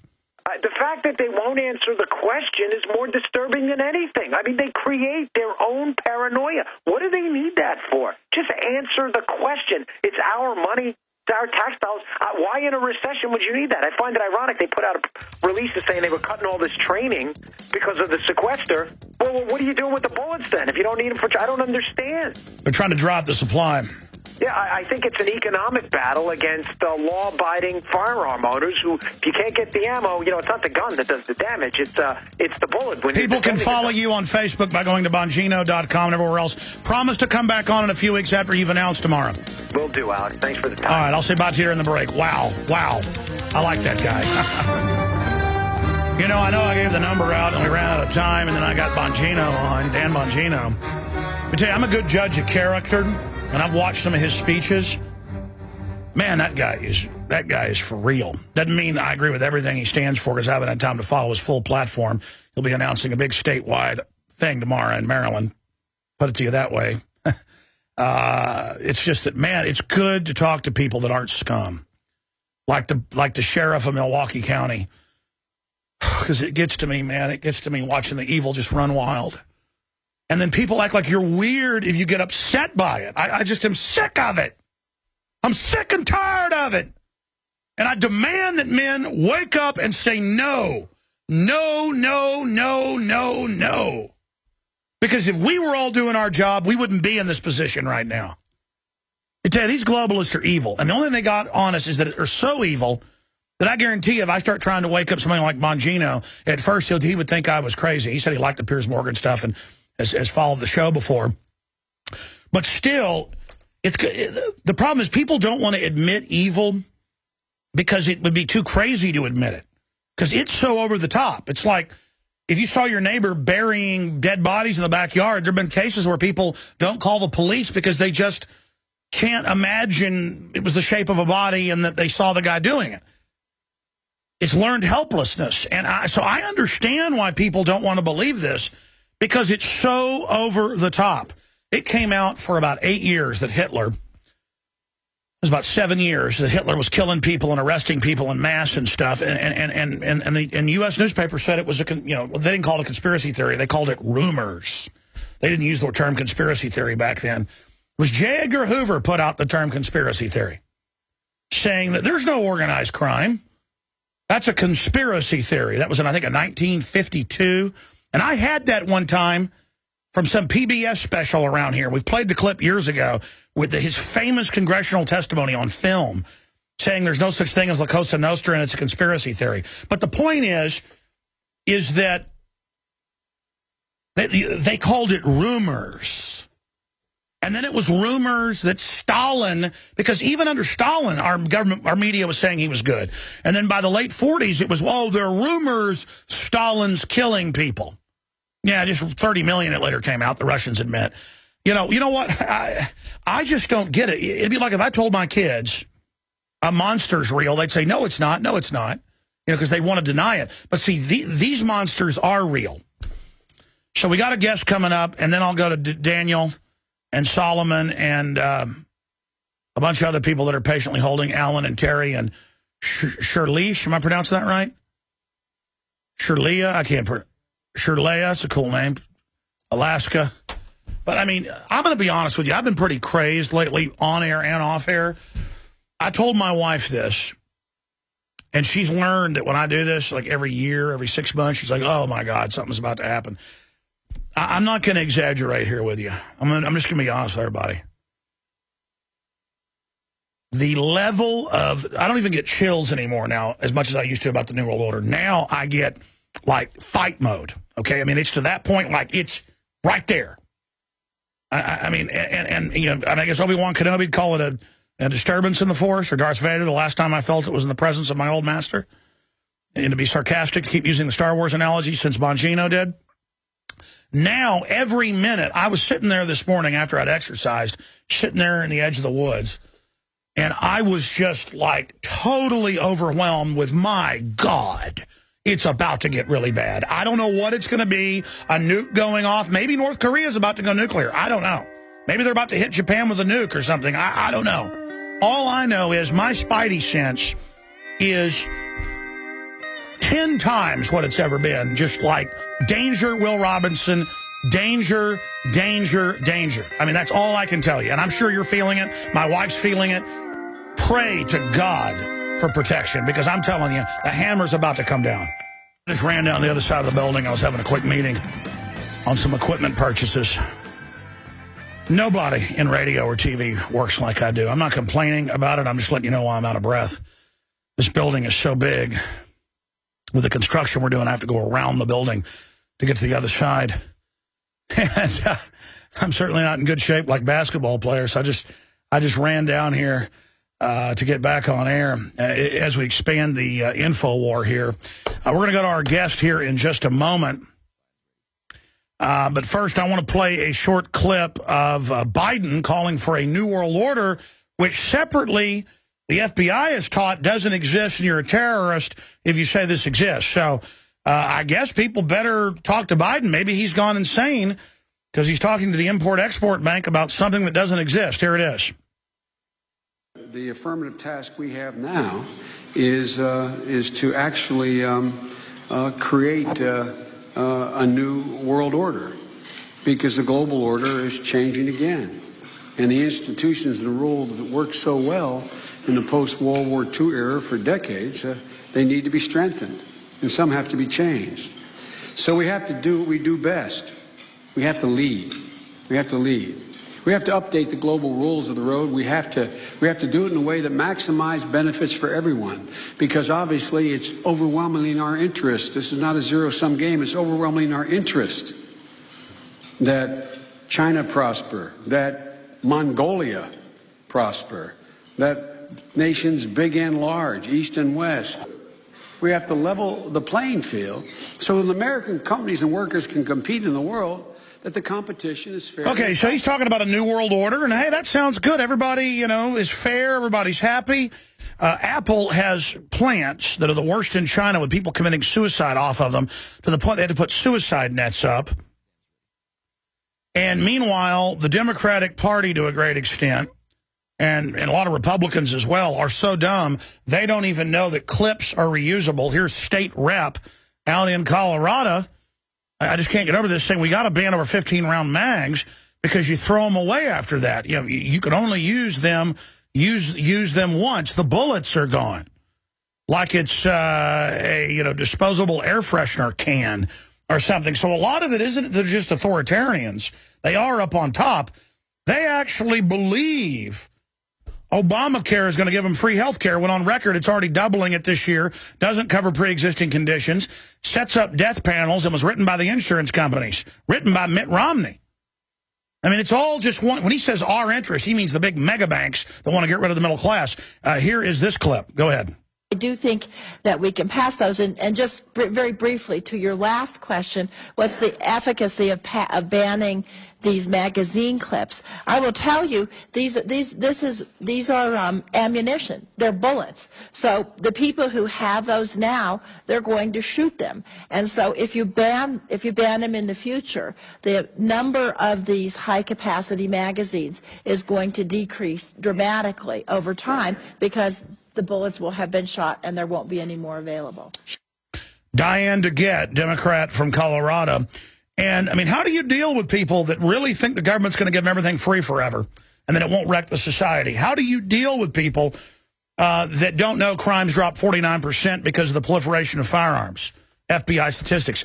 How do you deal with people that think that GMO food is healthy and that there shouldn't be labeling? How do you deal with people that support the government saying they're going to put aspartame in milk and thousands of other products and not tell you what's in there? I mean, this is way past liberal conservative, folks. This is about common sense and a society gone mad. Now, you know, I've got InfoWarsHealth.com, and I like to every week or so get a guest on who's involved with the longevity products that I'm heavily involved with, the Beyond Tangy Tangerine, all of it. And I was looking at a list of people I could have on that are involved. There's a bunch of really cool people we're going to be getting on very soon, including some, well, I'm just going to leave it at that. But I saw this name. I said, Mike Glenn, the Stinger. I wasn't even a big basketball fan because I didn't watch a lot of TV. You know, I'd watch the playoffs with my mom, who was a bigger sports fan than my dad of basketball. Well, my dad was always working too hard to get into sports. But, I mean, I was a fan of the Stinger. I said, Mike Glenn. And then I went, wait a minute, I've seen him do interviews. And one time I was staying at somebody's house and read a few chapters in one of the books about, the real black history in this country and some of the amazing people that you never hear of. And then I was kind of at a quandary. Should I have him on about longevity and InfoWarsHealth.com, or should I get Mike Glenn on about his books, which I've ordered and I'm going to end up reading? Because I remember going, wait, I read part of one of his books and had to leave the book there. And, because so many times you're busy, you don't finish a book, even though it was interesting. I didn't have time. I was visiting some friends a few years ago. So I wanted to get him on today about, also he has a basketball camp for hearing impaired children. He's just a really, really, really interesting individual, MikeGlenn.com. And he's the guy that got so many of the other big NBA people, like Theo Ratliff and others that we've had on the show, got them on the longevity products. And those testimonies are up at InfoWarsHealth.com. But these really are miraculous. But I don't have him on the infomercial. We'll plug it later in the hour and go to some of your phone calls here. But, Mike, it's good to have you on, the Stinger. So much. It's a pleasure for me to be on. Thanks for that wonderful introduction. Just happy to spend some time with you, sir. You bet. Wow. Well, where should we start? Talk about your books, because what's interesting about them is you don't just cover, the folks that are more famous. Some of them are in there. But you talk about just how interesting, because I personally, like Buffalo Soldiers, all that stuff. Yeah. I mean, black history in America is not exactly what we're taught on the nightly news. Well, you are so right, Alex. Appreciate you asking me about that. And, Alex, I grew up in a household where my dad was a coach as well as a teacher, and my mom was a teacher. So we were reading. We had study periods even in the summertime. And Mom had this question after the study period. She said, okay, now what lesson did you learn from what you read? So we always had to be able to tell a lesson that we learned. If we had a speaker in school or we read a magazine, newspaper, or book, she wanted to know what lesson did you learn. So this kind of stayed with me, Alex, throughout my life. And after retiring from pro basketball, I decided to write some books and center them around lessons that I learned, whether they were lessons from my collection of books. I own thousands of books that I've collected, rare first edition books. And I decided to just start writing series on lessons that I've learned. My first one was I went to my NBA teammates, ex-teammates, foes, opponents, and it was titled Lessons in Success from the NBA's top players. And I went to all of those players, Alex, Michael Jordan, Shaquille O'Neal, Karl Malone, John Stockton, all of them. And I asked them what's the two most important lessons they learned to be successful in basketball and life. So the first book was very interesting. A lot of coaches, a lot of teams, a lot of individuals bought it. All the NBA players love to get other people's perspectives on what made them successful. And then I did a lot of other history and research through the books in my library as well, and started writing biographies. I started writing about the integration of sports history. I looked at history before Jackie Robinson. I look at the African-American athletes that preceded Jackie Robinson who were kind of just swept under the carpet, forgotten, and never mentioned again. So I told a lot of their stories in one of my books. And then I also wrote on Frederick Douglass, the pre-Civil War years of Frederick Douglass and his impact on America and society. So those are kind of some passionate areas that I've written about, talked about, gone to a lot of places and discussed them, and really enjoy even exhibiting, Alex. I collect rare first edition books, so oftentimes I will bring with me some first edition books so people can see the power of these books as documents of American history. For one of my favorite ones is Frederick Douglass's book, Narrative of the Life of Frederick Douglass, an American Slave, written by himself, which he wrote in 1845, and it was published in the Anti-Slavery Office of Boston. So I'll take this book and I'll show them when it was published and the content, but the book itself is a document of history. So I kind of combine all of these things together and make it very fun and interesting and bring history to life and try to, foster literacy and research and study as well. You know, I've actually got a painting of Frederick Douglass in there in the office. We're going to create a new set that's got a bunch of paintings of famous people that I admire. Wow. And I've actually read the book you're speaking of probably 20 years ago. Yes, amazing quotes and ideas about liberty. In fact, I paraphrase one of them. He said, liberty and freedom is never given. It's taken, it's demanded, to paraphrase that quote. Absolutely right. What a tremendous job. You're so right, Alex, and it's so worthy of everybody. It should be a must-read for all who haven't read it, and in all schools as well, because he certainly was a proponent of that, fighting for liberty continuously and agitating and petitioning and understanding how freedom works and how things that are not for your freedom work against you. So one of his first speeches, as a matter of fact, my mom, one of her favorite quotes was this one that I've kind of carried with me, and I've labeled one of my exhibits that it was, as Frederick Douglass, as a young boy, about 8 years old, Sophia Old, who had, and her husband Hugh, had been the people that were in charge of him, had enslaved him, and she had taught him how to read at his request, and he learned a few things, and they were going to show her husband Hugh what he had learned, and all of a sudden Hugh said, "Hey, what are you doing teaching that slave how to read? Don't you know that if he learns how to read, he won't be fit to be a slave anymore?" So that was a quote that Frederick Douglass remembered the rest of his life, my mom's favorite quote as a teacher, and it was kind of important to me. Once you learn how to read, it won't be fit to be a slave anymore.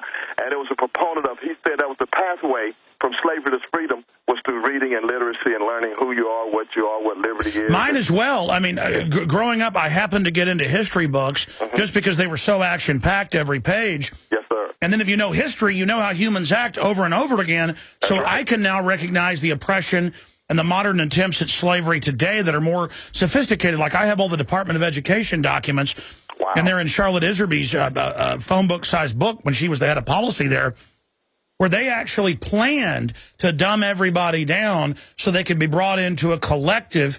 And they're now coming out saying, you know, the state owns your children and the state will control what you do. What's your view on the new authoritarianism we see growing today? I think you got some excellent points there, and I think that's why it's so important that we continue to read, to study, to learn, to look before the surface, because, Alex, you're so right. Everything is so short-term, surface, look at the top, keep it moving, to short attention span, so people really never look below the surface and see the long-term implications and what this actually said and take time to dig deeper. I totally agree with you. I think there's so much of that in society today that everything, rather than being elevated, you don't have people in positions that can help elevate the thinking, the thought process that goes into progression. You have so many people all across the pages of the book that now are just talking, and there's really not much substance to it. So I think there is a dumbing down for sure, and even when you read from people of a century ago, you're, wow, look at how they wrote and thought. It was a lot that went into it, maybe more so than we see on a day-to-day basis today. Well, you're absolutely right about that. I mean, there's so many great quotes I just pulled up here of Frederick Douglass, but people might not get all they work for in this world, but they must certainly work for all they get. Yes. And then he goes on to say, this is a shortened version of it, power concedes nothing without a demand. It never did and it never will. Yes. That was one of his most famous ones as well. And, he was just saying that you have to continue to work and and to agitate and to knock down walls of resistance and to fight hard for what you want. And that it's a glorious quote that very, very well said by Frederick Douglass in 1857. So, yes, he has some fabulous quotes. I mean, all of his 3 books were just fabulous documents of American history, and good history books as well as just perspectives on liberation and self-empowerment. Mike Glenn, the Stinger, NBA legend, is our guest, MikeGlenn.com. Here's another one. The limits of tyrants are prescribed by the endurance of those of whom they oppress. You see, they want to break us now with the whole, police state, the wars, all of it. Mike, what is your view on where humanity is today? Well, I think there's still, as long as there are voices out there, you always have both sides of the coin out there, and I think we have to be really diligent in keeping forth the positive voices on humanity, to break down barriers that separate people, bring people together, show a light of leadership in a progressive way that gives opportunity, supports working hard, achieving goals, believing you can do things, not allowing people to suppress you. Exactly, but see, Frederick Douglass talked about a real progression, meaning humans getting better. Yeah. What about the socialists that take the word progressive and have now created counterfeits? How do you deal with that?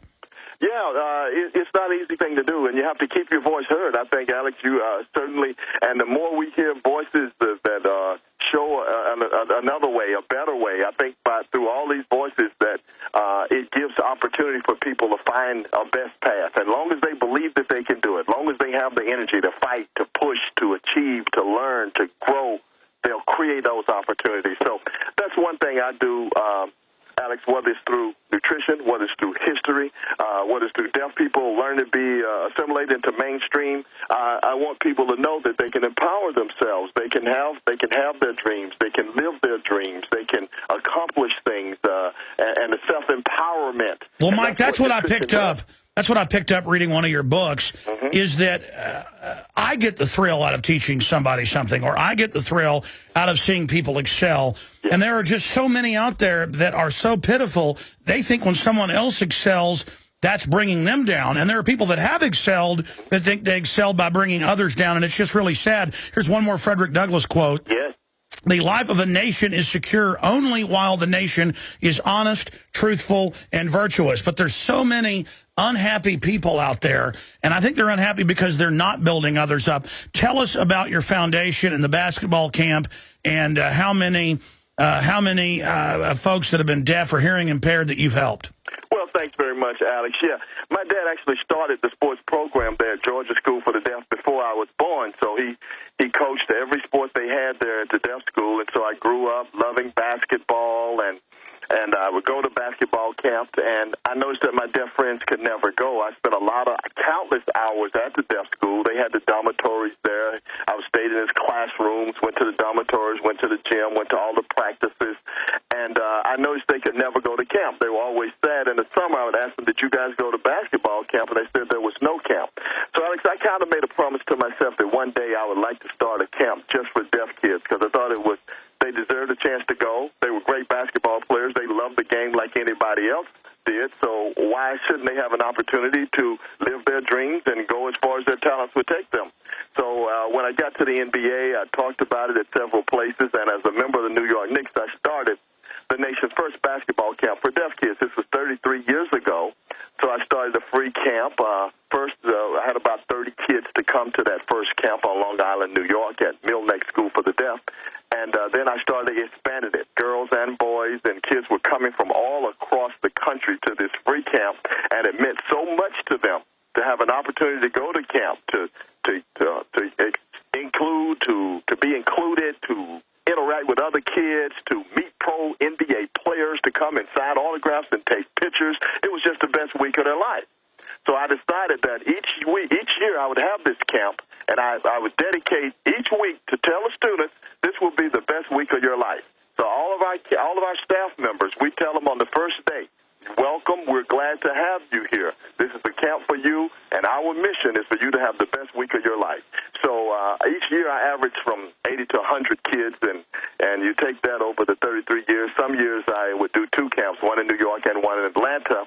now I just do the one in Atlanta. Every summer we start on Father's Day. It's kind of a tribute to my dad, who he's passed on now, but the heritage, the legacy from him is this camp, and it kind of lives through me. And so we start on that day, and we have kids. And Alex, it's just the best week of my life. I mean, all the coaches are there because they care. Nobody is there because they're getting money to be, how much money am I going to get? It's all about caring about the kids, giving them an opportunity, loving the game of basketball, and just having as much fun as you can with it. So it's a blessing in my life, and I'm just so blessed to have people like Longevity that support. We give them nutrition. Dr. Wallach has come in and talked to them about nutrition to help their health, help their game. So we expand them. Martin Luther King Jr., the third brothers come in, Andrew Young. I mean, we've just had not only basketball players, not only people in nutrition, but people from various walks of life, other sports. Roddy White, all-pro football receiver, came in and talked to us a couple of years ago. He said, I've never been to a basketball camp, and certainly never been to a camp for deaf kids, but it's one of the best camps I've ever been to. The kids loved him. I mean, just the hugs, the love, the real from heart to heart, Alex, cannot be beat. And so I think it's really a model, my camp is, where you got girls and boys. I have kids that can hear also. They have to come to the camp. I tell them, look, you may have a deaf coach, you can have some deaf teammates, but I want you to learn to get along with kids that are very different from you. They may speak different, look different, may not speak at all, but I want y'all to get along and form a basketball team, and we're going to play ball, and that's what we do every summer, and we love it. Well, I tell you, people are blessed to be able to go to that. And it's another example of private individuals taking action, building their dreams, and helping others. Yeah. Mike Glenn is our guest. I tell you, when I saw that name on a piece of paper, I said, wow. He's doing interviews about health and the things you discovered with that. But I said, I want him on about all this other stuff that I knew you were doing.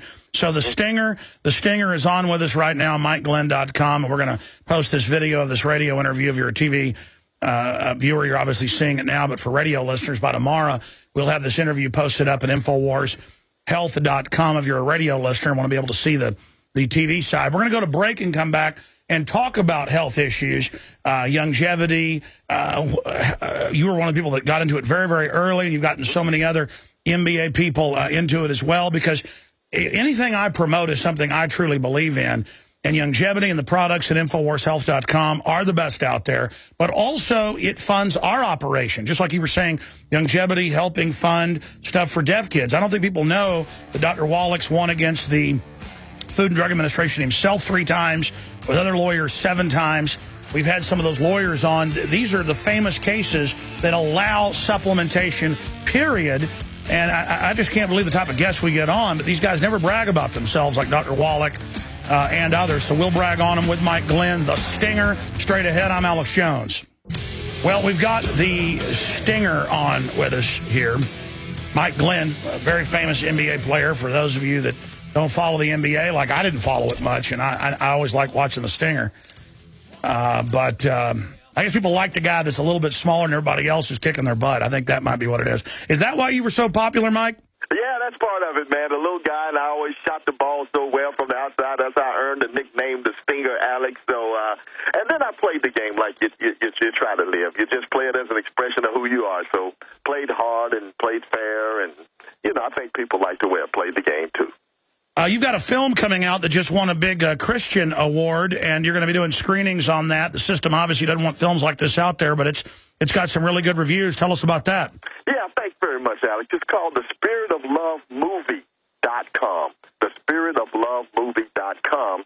And it traces my growing up around deaf kids, and then it goes all the way, goes forward to my running this basketball camp for deaf kids, kids coming in and different personalities and characters, and going through the camp and having an all-star game at the end where we play against very good kids that can hear and talk. So it's a great movie. I mean, so many great messages of sharing, inclusion, and it's like the film says, The Spirit of Love Movie.com, the Mike Glenn story.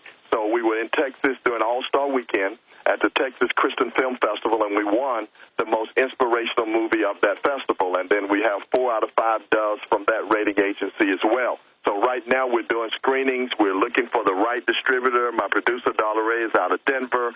And so we got a screening in Denver in May. We have one in Atlanta coming up in May. And so we encourage people, just go to the spiritoflovemovie.com. We got the Facebook and all those social media things, Alex, that I'm not the best at, but we got it there, so they can interact that way as well. Well, very exciting what you're doing. I mean, already so successful monetarily, everything, and to still be working so hard. That's what it's all about. Mike Glenn is our guest. I wanted to have some positive things today. Now, you're also on the Sports Advisory Board for Longevity, which is, by the way, folks, growing to be one of the biggest vitamin mineral companies out there. And that's why I chose them as a sponsor a few years ago, because I'd seen amazing effects here on crew members, even though it's not advertised as weight loss, losing 97 pounds, myself and stamina, because I'd gotten out of shape doing nothing for about 10 years. My mother, triathlete, just says it's incredible. And it's all available at InfoWarsHealth.com, and your purchase there on the site at InfoWarsHealth.com, I should add, also funds our operation to a great extent and what we're doing. So you're buying from the good guys and helping us build our liberty-oriented media organization. But you got Theo Ratliff and other famous NBA stars in on it. Theo was going to have to retire. That's on record. Gave him, 10 more years in it and $30-something million. Break down your experience with Doc Wallet, when that started, and why you promote longevity. Well, thanks very much, Alex. About 14 years ago, a friend of mine named Phil Oliver, who worked at sickle cell, and Doc had helped him with a lot of sickle cell patients with how they could be healthier through mineral nutrition. And so he insisted, he was very persistent, and he insisted that I try these minerals. And so I did use them, and it really helped me tremendously, and I started sharing the story with others. And Theo is a very interesting story also, because I was talking to one of the other players on the Hawks. I was doing color analysis for him on TV, and he'd had some problems, the health problems that he couldn't find a solution to. And Theo overheard me. I wasn't even talking to Theo. And Theo was having problems himself. He had a detached bone, and I think you've had him on, so he's probably gone over. Got to go over it again. It's important. Okay. Theo had a detached bone in his hip. That was his biggest problem. And in his knee, he had bone-to-bone arthritis. It would swell so big after games, they would have to drain it. He had a problem with his ankle. He had a problem with his wrist and a degenerative disc in his back. Theo was finished. That's why Philadelphia traded him to Atlanta. They knew the guy was at the end of his rope, and his career was going to be over. So he was facing all of these surgeries. The doctors could not help him. And so he said, Mike, I want to talk to you about what you talked to Alan about. So we took him out to dinner. We told him he was mentally deficient. He would never get healthy through all the surgeries and all the things that they were recommending to him. So we put him on 90 essential nutrients. He was very diligent. We introduced him to Doc. Theo regrew cartilage in his knee. His back was fine. They gave him MRIs. They did all kind of things, and Theo was fine. So he signed several more contracts. He got everybody's family on it. Theo became a big proponent for longevity. And Phil Oliver, the guy that introduced me, and we said, man, we need a drink, an energy drink, a nutrition drink that we can put Theo's picture on, and we can really share it with other athletes. So we tossed around and came up with the idea of rebound, because it's a basketball term, to rebound to basketball, and he rebounded his career. So we came up with the name Rebound. And so Doc Wallach and Steve Wallach and all Richard Renner, they all worked with us, and we came together. They had a wonderful product. We sampled the different flavors, and we came up with one. There are a couple that worked very well, and had one with no green tea for zero caffeine effect. And from there, Rebound hit the market about 7 years ago, and it has not stopped. It's just grown like wildfire. And Alex, I'm so appreciative of you also furnishing this voice to be heard about nutrition, about Rebound. We've seen instrumental growth. Other NBA players are taking it, other football players, baseball players, little leaguers. Everybody is beginning to see they can have a real nutritious advantage. That's what athletes live for. We live for that little bit of difference, because that's the difference. Well, take Gatorade. Gatorade's got 3 ingredients, longevity products, up to 90. Yeah. And here's the bottom line. I don't promote things that I don't believe in. And, I told people buy silver when it was $4 an ounce, and it's gone up to 50 at some points, 30-something right now. I said get gold when it was, $300 an ounce, and it's gone as high as 2,000.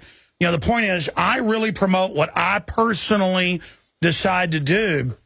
And they, I mean, my dad's an oral surgeon and a dentist. He knows a lot of other physicians. He's in healthcare management, not just in dental stuff. And he says doctors are seeing classical scurvy with people that are on fast food diets and, don't get the green leafy vegetables. No one will tell them you've got scurvy. No, hospitals don't even say eat fruit. No one will tell anybody that America has off-the-chart diabetes and off-the-chart cancer because the fertilizers they're using have 3 chemicals or 3 minerals in them, not the 90. And it's not rocket science that people need the Rebound, the Beyond Tangy Tangerine, the Pollen Burst Plus, all this stuff, and that's why we sell it at the lowest prices at InfoWarsHealth.com. People can sign up and get free shipping there when they sign up at InfoWarsHealth.com. You can sign up for auto ship and get free shipping. That's a big discount. You can pay $10 and become a distributor and get discounts. I mean, but bottom line, it's a win-win-win. I don't get taxpayer money to fund my operation like MSNBC. I have sponsors and I have products I sell that I believe in, and it's very, very simple. Look, I'm the same way. 3 years ago, hey, longevity's great. Yeah, I know who Wallach is. I believe in it. They'll be a sponsor. Kind of sat there. Then I watched my wife, my mother, my crew go crazy with it, and then I finally tried it. More stamina. I mean, all of it. One side effect is I feel like I'm 25 again and want to kick everybody's ass, but excuse me. But I mean, really, my body was missing out on this. Oh, yeah, Alex. Everybody is. I mean, you can't live a regular diet, live here in America, and not be missing some of those 90 essential nutrients. It's just impossible to do it. I don't care if you're an athlete, if you think you got the best nutritionists and doctors and all this, you'll be like Bill Ratliff falling apart with the best money positions and everything all around you daily, and your body's falling apart. So he saw the picture, so everybody has. And I would just encourage him. I take 90 Essential daily also, and all of these former athletes, Alex, that I see, and all the retired players' meetings and all of these things, so many hip replacements, knee replacements, and they're always asking me, Mike, isn't it hard for you to get up in the morning sometimes? And no, man, it's not hard for me to get up any morning at all. I'm taking 90 Essential nutrients. Listen, Ted Anderson had been to 3 doctors. He was going to have knee surgery. Mm-hmm. When I'd go up to Minnesota, the owner of this network we're on, he would hobble around all over the place, and then he went on all the longevity, and the surgery isn't needed. The pain is gone. I mean, break down from what you know from Dr. Wallach. What are the vitamins and minerals doing, and why won't the system tell people this? Because surely the system knows this as well. I guess they want you to be sick so they can do surgery on you, or what's going on? Yeah, well, you're absolutely right. As you know, there's so much money in the pharmaceutical industry, so many lobbyists, so much money. Every commercial you see, you're going to be totally inundated with all these messages and images of this is how you go to be healthy. And anytime you hear something contrary to that, you just automatically go against it. Like, no, that's not what I heard. That's not what I saw. So it takes a really open-minded person to empower themselves to have health and have a better life. And that's the message of whether it's history or science or nutrition and health. You have to empower yourself to make a change in your own life. And so what happens to athletes, Alex, is we sweat out all of our nutrition at an accelerated pace. So that's why we don't have calcium. That's why our bones get brittle. That's why they need so many knee replacements and hip replacements. It's so common. And then you have things from diabetes and other things because we sweat out daily from all the practice, all the sweat. We lose a soup of nutrients, not just one. You can't just take 2 or 3 nutrients and replace the whole soup that you're sweating out daily. And so we have to get this message to athletes when they take it, when they rebuild. We just do it at an accelerated pace. Everybody's going to happen. For everybody, if you're losing your nutrients, you're going to have some kind of disease or illness as a result from it. It's just a cause and effect situation. So now we get a lot of athletes to understand that you have to really. So I have to take it twice a day. I'm still working out. I'm still maintaining. I'm still very active. I'm the analyst for the Atlanta Hawks, so I'm traveling all over the place and doing a lot of work like that. So like Dr. Wallach, man, Doc is like the best athlete. I tell him the only doctor I know better than Dr. J is Dr. Wallach. So we have athletes on it, and they're seeing the results. By the way, meeting him in person and knowing, what is he, 72, 3, something? That's right, in his 70s, yes, sir. I mean, and the guy looks like he's 55. And acts like it. He looks in an accent, man. He keeps moving, lecturing, doing over 300 lectures all across the world, and showing that energy and that charisma and the personality to keep keep this wonderful company going in the direction that it should be. It's amazing, and again, you know, being a quote my own salesman, you know, to get to promote liberty, everything. Yeah. It's so easy to sell the truth. It's so easy to sell what you believe in. I mean, I couldn't imagine people out there that are selling things they don't believe in. I mean, it's so simple. Longevity really is miraculous products, and I hope people will go to InfoWarsHealth.com. I hope that they will take action. The toll-free number is there on the site, because I just want to challenge people to try the Beyond Tangy Tangerine, the Rebound, the Pollen Burst Plus, all of it, the Ultimate FX, the Alex Pack, all of it, because once you actually try it and then make yourself continue to take it for a few months, if you don't see dramatic response, I'll eat my hat. The toll-free number for folks that want to call and ask any questions or sign up for the free shipping is 888-789-9277. Or again, the number is on InfoWarsHealth.com, 888-789-9277. Now, I'm here ranting and raving with the famous NBA player, the Stinger, who I know was everybody's favorite when I was growing up, because we all like seeing the little guy sit there and get around all the big guys and make all those impossible shots. Anything else you'd like to add about longevity before we move on to fatherhood? I know that's one of your favorite topics. Yeah, well, just absolutely, Alex. And I think you hit on it, hit the nail right on the head. And you mentioned some outstanding products. And this company is built around the core essential products are minerals. And if some people don't have a ton of money, and that's what we tell them, look, you can just get some plant-derived minerals, some cherry minerals. They're only $20-something a piece. But you start with that. And once your mind and your body has been expanded, you're never going to go back. You're never going to go back to living without the nutrition. It's going to keep you healthy and energetic and moving forward. And people are going to be asking you, why are you feeling so good? What are you doing? I mean, it will show. And a Rebound product gives you energy. I mean, healthy energy, not just caffeine and taurine. It gives you nutrients that will give you the energy. And what I like to tell people, too, Alex, energy is attractive. I don't care if you're a male or female or an athlete. When you see an athlete running with good energy, you attract it and you keep your eye on them. I don't care if it's a lady's walking, she's got that pep in her step and she's moving and she's got energy. That is what is attractive. The complainers, the whiners, that's not going to be attractive. It's not going to propel you forward. So get the nutrition, get your energy, get your health back, and then you can be what you're supposed to be. You've empowered yourself to move forward. Absolutely. Now, not only are you out there helping deaf kids, not only are you out there helping people with nutrition, spend a few minutes about, in closing, about your father, because there's such a war on fathers, a war on masculinity in this country. And so let's end it talking about fathers. Absolutely. Thanks very much, Alex. Boy, you sure hit all my passionate areas, man. We have one mindset there. And I like to see that. I like to promote fathers. There's so many fathers, like my father, that had a huge impact on my life. Introduced me to sports, introduced me to deaf culture, left me a legacy. All I had to do was plug in and keep it going. The power, the energy, the foundation was already laid for me. There's so many fathers like that. Just last night on the Braves game, they interviewed Mr. and Mrs. Upton. And Mr. Upton played at Norfolk State. He was an All-American baseball player. He's a scout now for one of the teams. He has two sons that are playing for the Atlanta Braves. He has B.J. Upton and Justin Upton. And a couple of nights ago, they both homered in the last inning to win a ball game. And here this father was, who had all but created this. I mean, this father had created two sons that were playing Major League Baseball at a tremendously high level. So when you have that kind of love, that kind of support, that kind of direction, it can lead you to so many wonderful things. So we have to recognize them, Alex. We have to take time to thank these fathers and recognize these men and encourage others to do likewise. There are countless examples around us. We just don't always recognize them and pay homage to them for the outstanding work they've done. Well, sure. I mean, if you look at the collectivists and the socialists, they want the state to be the dad. I read a Hitler quote about that yesterday, and they say if you build up fathers, you're tearing down single mothers. Single mothers do some incredible stuff, but you're 4 times more likely to end up in drugs or in prison if your dad isn't there. And so even if things aren't perfect, it still doesn't matter. Having the dad there is what it's all about.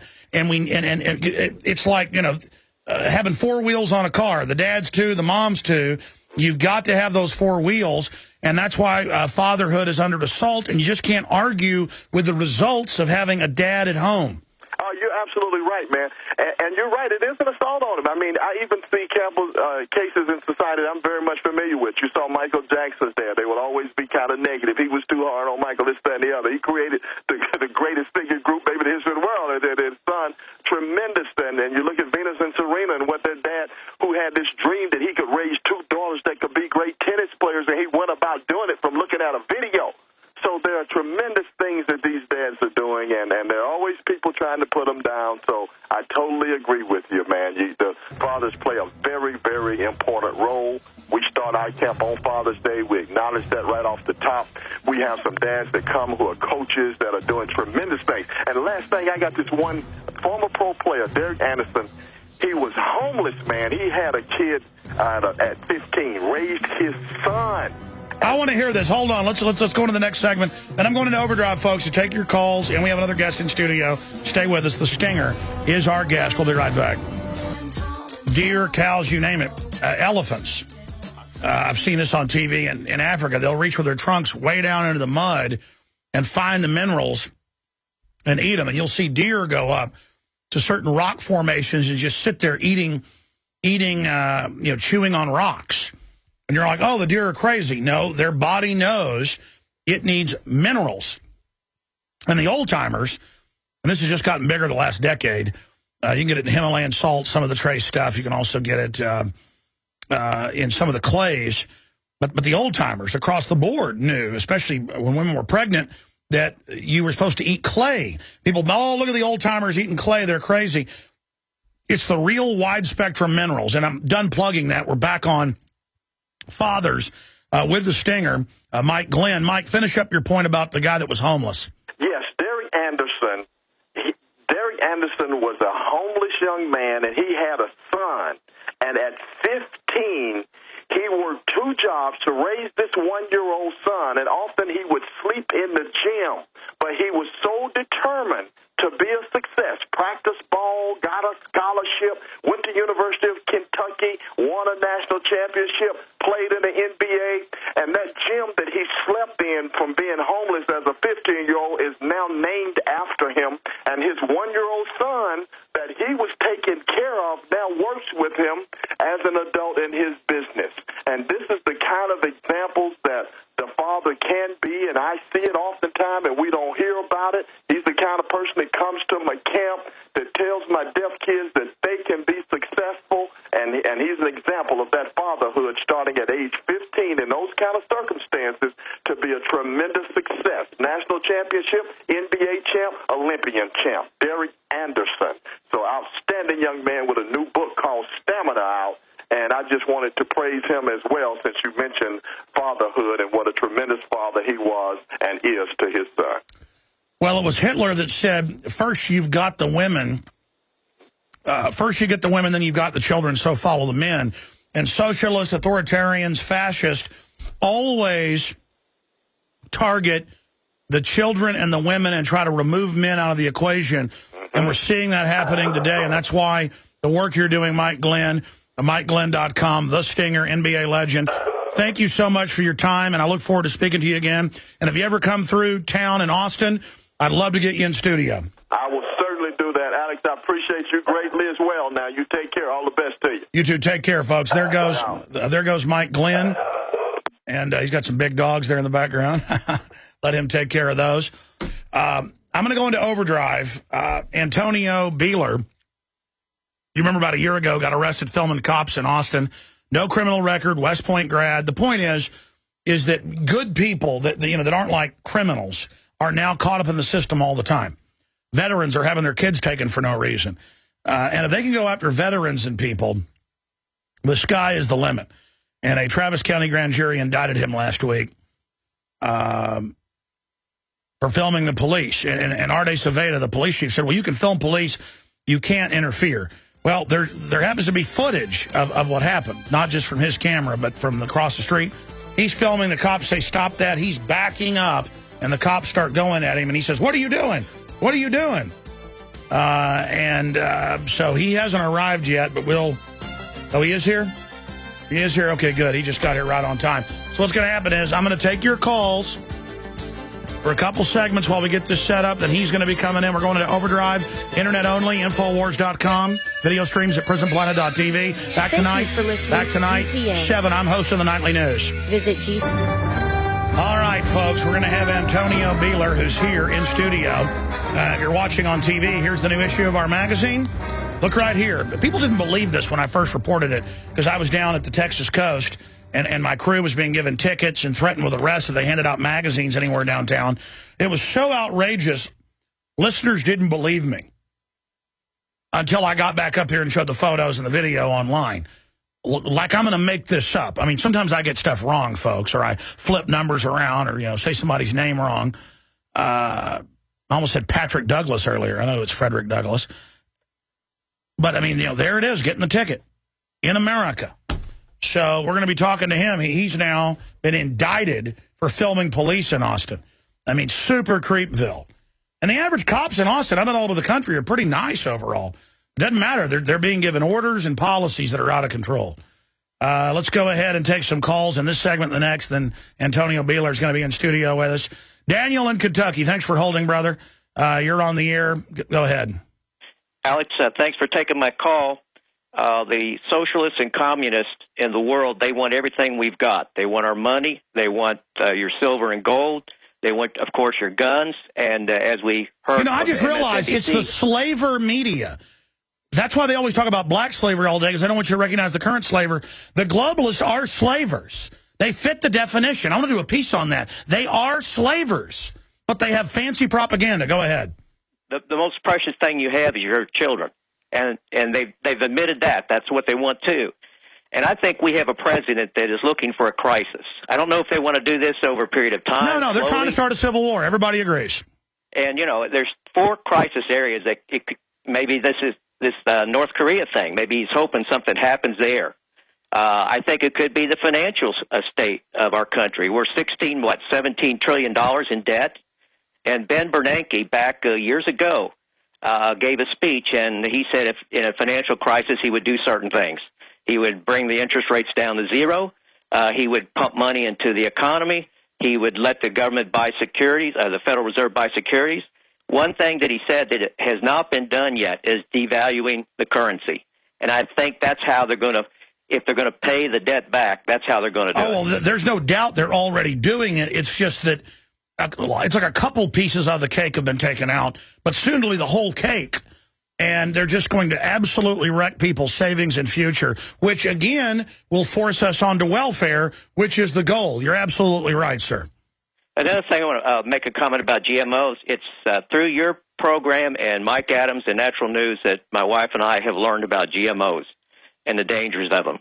And I'll tell you a little story. Back in the fall, I took my wife in for a heart catheterization test.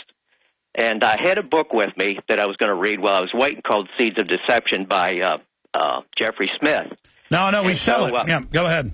Anyway, the doctor and his nurse, the cardiologist and his nurse was going to come in and talk to us before the procedure. And I didn't have it with me. I had it on the little desk by where we were sitting. And he looks over and he said, Seeds of Deception, what's that about? And so he listened to me for about 3 minutes, tell him the dangers of GMOs and how the FDA released that into our system back in 95 and 96 without proper testing. And so he was really concerned about that. So I think we need to tell the InfoWars warriors to talk to people. Oh, yeah, listen, there are a lot of smart people, but they went to college, went to went and got their PhD or their doctorate, and they've always been so focused in the system. Now they're paying off their college bills. Now they're trying to raise their kids. Now they're trying to get home to go visit grandma. And before you know it, you're 80 years old and you're dead. Meanwhile, the globalists have just got all the time in the world social engineering. We need to become aware of it. But the fact that they'd come out and say your children belong to the state. You can see the article up at drudgereport.com. It's on the left-hand side. Shows you how crazy these people are. All right, I'm going to do the whole hour, folks, in Overdrive. And I'm doing the nightly news. And I'm staying up here till midnight fighting tyranny. Stay with us. All right, we're going to jam in. in some of your phone calls and have an in-studio guest and then back to your phone calls throughout the hour. The toll-free number to join us is 800-259-9231. Wow, we've got some amazing headlines here. Experiencing an erection of collectivism lasting 4 hours. Stop watching MSNBC. That's a funny John Rappaport headline. Ron Paul launches homeschooling program. Yeah, my wife wants to use it. He's not even a sponsor yet, but I will get him. MSNBC host, your kids belong to the collective. We've reposted that article that's up on Drudge right now. It is necessary and proper for the feds to regulate U.S. citizens from cradle to grave. Bilderberg 2013, probably England, possibly Germany.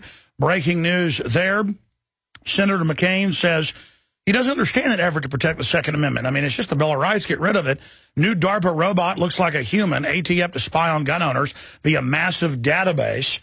So I can finally relax into the fourth hour here. I was so angry today. Just so pent up over what's going on because I'm an extremist that I could barely even do the show. Let's take a few calls. And we've got our guest here in studio. Not only can you not hand out magazines or have an InfoWars bumper sticker in Austin, according to South by Southwest that command the police, you cannot film police now. So they're not going to like 300,000 bumper stickers that are going to be in the next magazine. That's 300,000 that are going to be hitting the streets in Austin. To be posted in legal and lawful areas, like on your own private property. But that's my answer. You don't like it? Take this. And if you give me a problem, it'll be 1 million next. Okay, let's go to Terry in Florida. You're on the air. We're not going to be pushed around anymore, folks. Terry, you're on the air. Welcome. Hey, Alex. Thanks for having me. Thank you for holding, brother. Go ahead. God bless you. I have ordered some magazine a week ago, guys. You guys sent me so many, more than I ordered, and I appreciate it. And I have my fiance passed them in school. She work at a school down there in the college. She passing them out. Well, let me give you a secret. Let me give you a secret. We get thrills like Johnny Appleseed planted apple seeds and Santa Claus brings presents. We like spreading info around. You understand? That's what we're looking for. That's what floats our boat, that Marilyn Monroe. Sorry. I'm doing the job. Trust me. I do everything I could. I even write it down with markers everywhere I go to inform people about it, and I like the job that you do. And the thing I call about is the tax hike that Obama put in. Right now, I'm making a $1,200 check, and they take like $400+ out of it, and I'm forced to get insurance. And now my tax preparer was told me if I didn't have insurance next year, I would have to pay a $400+ penalty on my tax. Yeah, actually, I think that's going to be every month or so. It's $5,000 a year penalty. Depending, and they got some waiver where it's only $2,000. It doubles the premiums already this year. It's meant to bankrupt everything. And of course, payroll tax went up for poorest Americans. I mean, it's just brutal. But again, only fascism with a collectivist bent, fascism generally is collectivist at the grassroots, it could only come with a fake liberal, with a peace prize. It's all part of a sick joke, psyop that's going on. So, Terry, good to hear from you. Thanks for holding. Shirlea in Alaska, you're on the air. Welcome. Hi. Hi. My name is Cerilia. Cerilia, very pretty name. Hey, I'm a redneck from Texas, man. I can hardly talk. I love it there. I went there actually twice. Well, listen, you're on the air. Go ahead. And talk about everything you were talking about earlier. Fathers are important because a house divided cannot stand, and that's exactly what they're doing. And that's really sad because I didn't grow up without a father and went through all the hardships. So that was true. And then nutrition is true when you were talking about people eating clay. It's a thing called pica, and it's where people have like mineral deficiencies, and they'll start eating things that aren't food. Yeah, that's what animals do, from squirrels to grizzly bears. That's what they do. But again, that's because they're extremist conspiracy theorists. And so that's why we promote the longevity products at InfoWarsHealth.com, because being healthy is a revolution against these tyrants. Thank you so much for the call. Let's talk to Solomon in Colorado, where the state rep there believes that clips are disposable. So you have to get rid of ban the clips so that there aren't any more clips out there. I mean, that does give us an idea about our enemy, folks. They are dumber than dirt. Go ahead. You're on the air. Hey, Alex. Thanks for taking my phone call. Good fan of yours, man. Appreciate what you do. Thank you. You know, I was just listening to you earlier, how you were talking about people don't see the evil going on. Well, Bible says that we're going to be living in days where good is called evil and evil is called good. And I really believe that we're in those days, Alex, and people just don't want to see what was going on. By the way, Fox News on their radio section posts stuff that basically comes from Infowars.com. It should be top Fox News, CNN, everywhere, that the Army manuals, clearly Southern Poverty Law Center, I can tell the typeset, the graphic is from one of their previous graphics. I mean, I see this all the time. I know who it is, saying, quote, all Catholics are extremists next to Al-Qaeda. And then evangelical Protestants. I mean, but see, it's not even a big deal now. It's like, the state owns your kids. You will take shots. The TSA will be on your highways. We're buying billions of bullets. And Christians are terrorists. And it's not even a news item. You see, I mean, that shows you how deep into this crazy Orwellville we've gotten. Well, and the sad thing about it is America is asleep, and the church is asleep just as well. And, you know, I've seen where Obama wants to try to stop Social Security now. And, you know, it's really sad especially for elderly who have worked all their lives for Social Security, and now for our youth because they have nothing to work for. The model of the health care, the way it's written, now they admit the death panels now. Have you noticed that? Of course, it was written by insurance companies to make you buy a product, and then they can adulterate the product. It would be better to have a pure socialist system of health care than this. But see, socialism wasn't created by angels. And I'm not saying socialism's good. I'm saying better than this fascistic system that they call socialist. It was created by eugenicists that want to control society and want to reduce the population.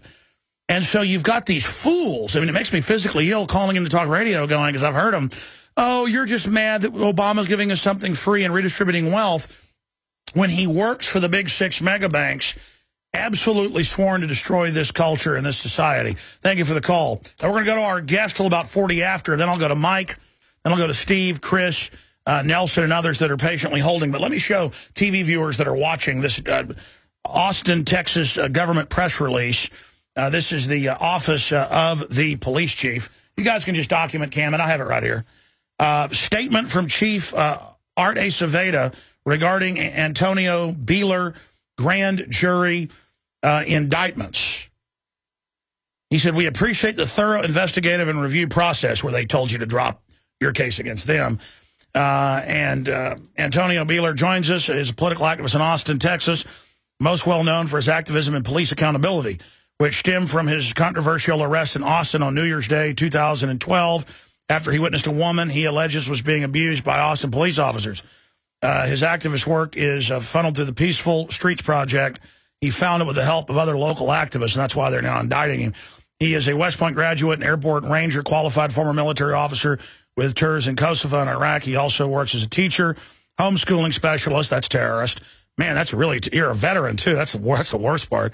And college and MBA admissions consultant. During the breaks, you're out here doing that. AntonioBeeler.com is the website. We'll put that up on screen for folks. We're going to skip this break because we're in overdrive right now. I got to tell you, here is the magazine where our reporters, for TV viewers out there, other folks can just go to Infowars.com and see it. Look right here. It's our reporters, or our crew, being given tickets for handing out magazines. And the police admitted to me on the phone, we've never been told to do this before, but we're going to do it. And until I went down there and threatened to sue them, then they backed off and said, we're sorry, which is even creepier. Because if I was to sue them, they'd probably just indict me for it, which I guess you've got to, well, now we're indicting Alex for handing out magazines. Antonio, I mean, wow, a year later, because you have it back down, they are now, and everybody's seen the footage from across the street. Somebody else shot that. I mean, the cop comes at you and is grabbing at you, not wanting it to be on tape. And now the good grand jury hey, same kind of folks indicted the guy in Williamson County they knew was innocent. I mean, so maybe you need to go to prison, boy. Well, they want me to, that's for sure. They don't like it when people are out there exposing them for their crimes.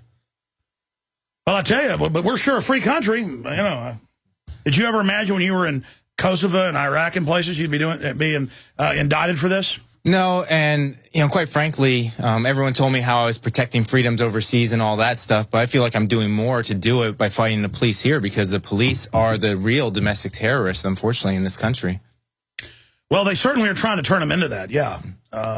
And I'm sure, I mean, like in New York, they would just probably beat you to death. I mean, as bad as they are, it's kind of bad, like when the Austin police are, in my opinion, are pretty good compared to a lot of them. But I agree with it. You's totally wrong. And I guess Ace Aveda is doubling down on you. It's actually kind of funny. I mean, when's the last time you saw a police chief give a press release for someone who got indicted on a Class C misdemeanor? It's a traffic ticket, right? And so they couldn't get me on the felony because there's 6 witnesses that say the cops lied. There was video, there was audio, 2 videos actually. So they knew that they couldn't do that, but they had to save face. So they went ahead and got me on 4 misdemeanors for failure to obey. Failure to obey the order of a police officer. But the message, the way the media said was, you're allowed to film, but you got to obey and not film when we say. Right. They'll come up with an order, and then when you don't jump through the hoops fast enough, when they tell you to go move back 60 feet and you only move back 50 feet, then they can arrest you for failure to obey. Well, my only issue is this. America is being collapsed. Do the cops think the globalists that are taking over this country are going to care about their rights after they've taken yours? And that's the thing that bothers me the most about it, is they're dispensable. They're just like soldiers. The government doesn't care about them. They'll throw them to the side just like the soldiers. Well, in fact, they hate them. There's nobody they hate more than a citizen trained to fight after they're done with you. Right. And as long as you're on their side doing their bidding, you're okay. But once you stand up and become an oath keeper, for example, then you become a threat. Well, they're really scared of oath keepers. Yeah, definitely. Now they're taking veterans' children if they get caught with half a marijuana cigarette. Mm-hmm. Imagine. They can also plant that on you.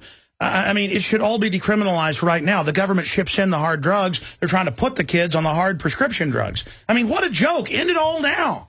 Yeah. Well, I mean, the drug war is propped up. It's used to punish the people and help out the prison systems, the pharmaceutical companies. And it just feeds the system. More people in the system, more people in jail, the better off they are. Well, yeah, people can make excuses about this, but we have the largest prison population in the world. For those that don't know about your case, recap what happened. I was designated driver on New Year's Day 2012. I was driving my buddy home. We were running out of gas, pulled into the 7-Eleven on Lamar and West 10th, and there was a DUI stop in progress. We watched it. We didn't want to get involved. We were getting ready to leave. And all of a sudden, Robert Snyder, an APD cop, started ripping the female passenger out of the car, throwing her to the ground. Patrick Aborski joined in. They were twisting her arms behind her back in a torture move. And so I tried to take pictures, and when she started screaming, begging me to record it, I started yelling to the cops, telling them to stop. Aborski then assaulted me, started pushing me around. And then because he assaulted me, he had to have an excuse to assault me. So he said I spit in his face, which is a 3rd-degree felony, carries 2 to 10 years. But unfortunately for him, there was multiple cameras taping it. Yeah, there was a guy across the street who stepped forward, who had cell phone video, and there were other witnesses who stepped forward. And so I'm probably one of the luckiest guys to ever get charged with a bogus felony, because I had a bunch of witnesses who were willing to step forward. All of them were pretty credible witnesses, too. But, man, let me tell you, that is so scary to falsely, because I've seen this so many times in my life. I've had it threatened with me when I knew cops were dealing drugs in Dallas. And they said, we'll plant drugs on you. We'll say you stole stereo equipment when they knew I didn't have a criminal record, didn't steal stuff. And then beat me up behind closed doors, saying next time you're dead, basically. Imagine framing people and feeling good about it. And it'd be one thing if you framed a axe murderer who had gotten out wrongly. I still wouldn't do that, because then you become the devil. You're fighting. But imagine just framing innocent people like Michael Morton, just with pleasure. I mean, they just do it. And it seems like the better a person is, the more fun it is to frame them. Mm-hmm. Yeah, and it's amazing, because I was waiting for people to come out, good cops on the inside, to come out and say we reject this, to go after the police chief. But Internal Affairs, the police chief, Anthony Hippolito, they all lined up and supported this this cover-up. It was essentially a cover-up, and they were willing to destroy my life and Norma's life in order to protect this corrupt cop. It was disgusting. Well, you know, I could sit here and show cops doing horrible things every day on this show if I wanted to demonize police. But there is a culture in government of unaccountability. I mean, it's like the state police that put their hands, the two sisters, in their bodies. I mean, you could see the woman foisting her hand in the vaginal area, then into the other area. And the state police said, well, that's normal. This is our new thing. And I was like, whoa, I'm not going to go along with this. I mean, you're not doing this to my wife and children. And then everybody freaked out about it.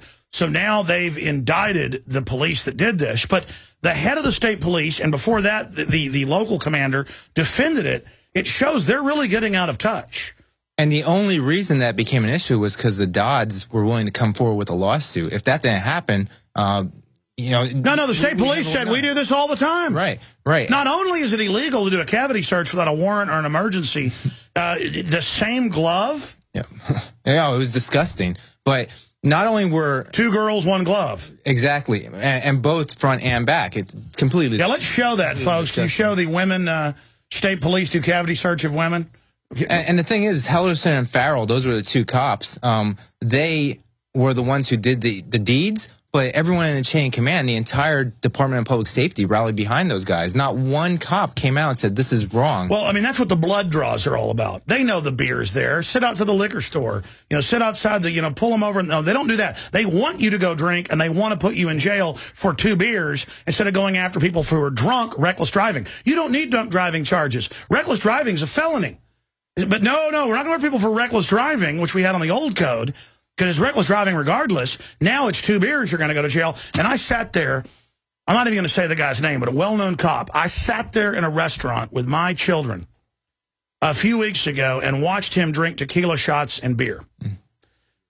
And it just so happened I then came out of the movie theater after he did. It was a restaurant by it. Yeah, you can just roll the video. Yeah, there it is. And I watched the guy go out and get in the vehicle. Now, I'll be honest. I think the guy had a couple beers, a couple tequila shots. He's a big guy. I think he could drive fine in it for 2 hours. But I'll guarantee you, if they made him blow, DWI. Right. And if it was someone that didn't have the magic costume on, they would get arrested for that. Well, exactly. But my whole point is the heaviest drinkers I know are cops. How do they sit there and pull somebody over and then they blow a 0.9 or whatever, and then you go to jail? It's all, and now they take your kids. Mm-hmm. Now, I mean, it's any way to get us in the system. I'm seeing cases every day where pot smokers are having their kids taken. Yeah. I mean, that's basically revolution time right there. When the cops want to stick their fingers in your butt. I mean, I'm sorry to use that term for listeners, but I mean, you know, this is Twilight Zone.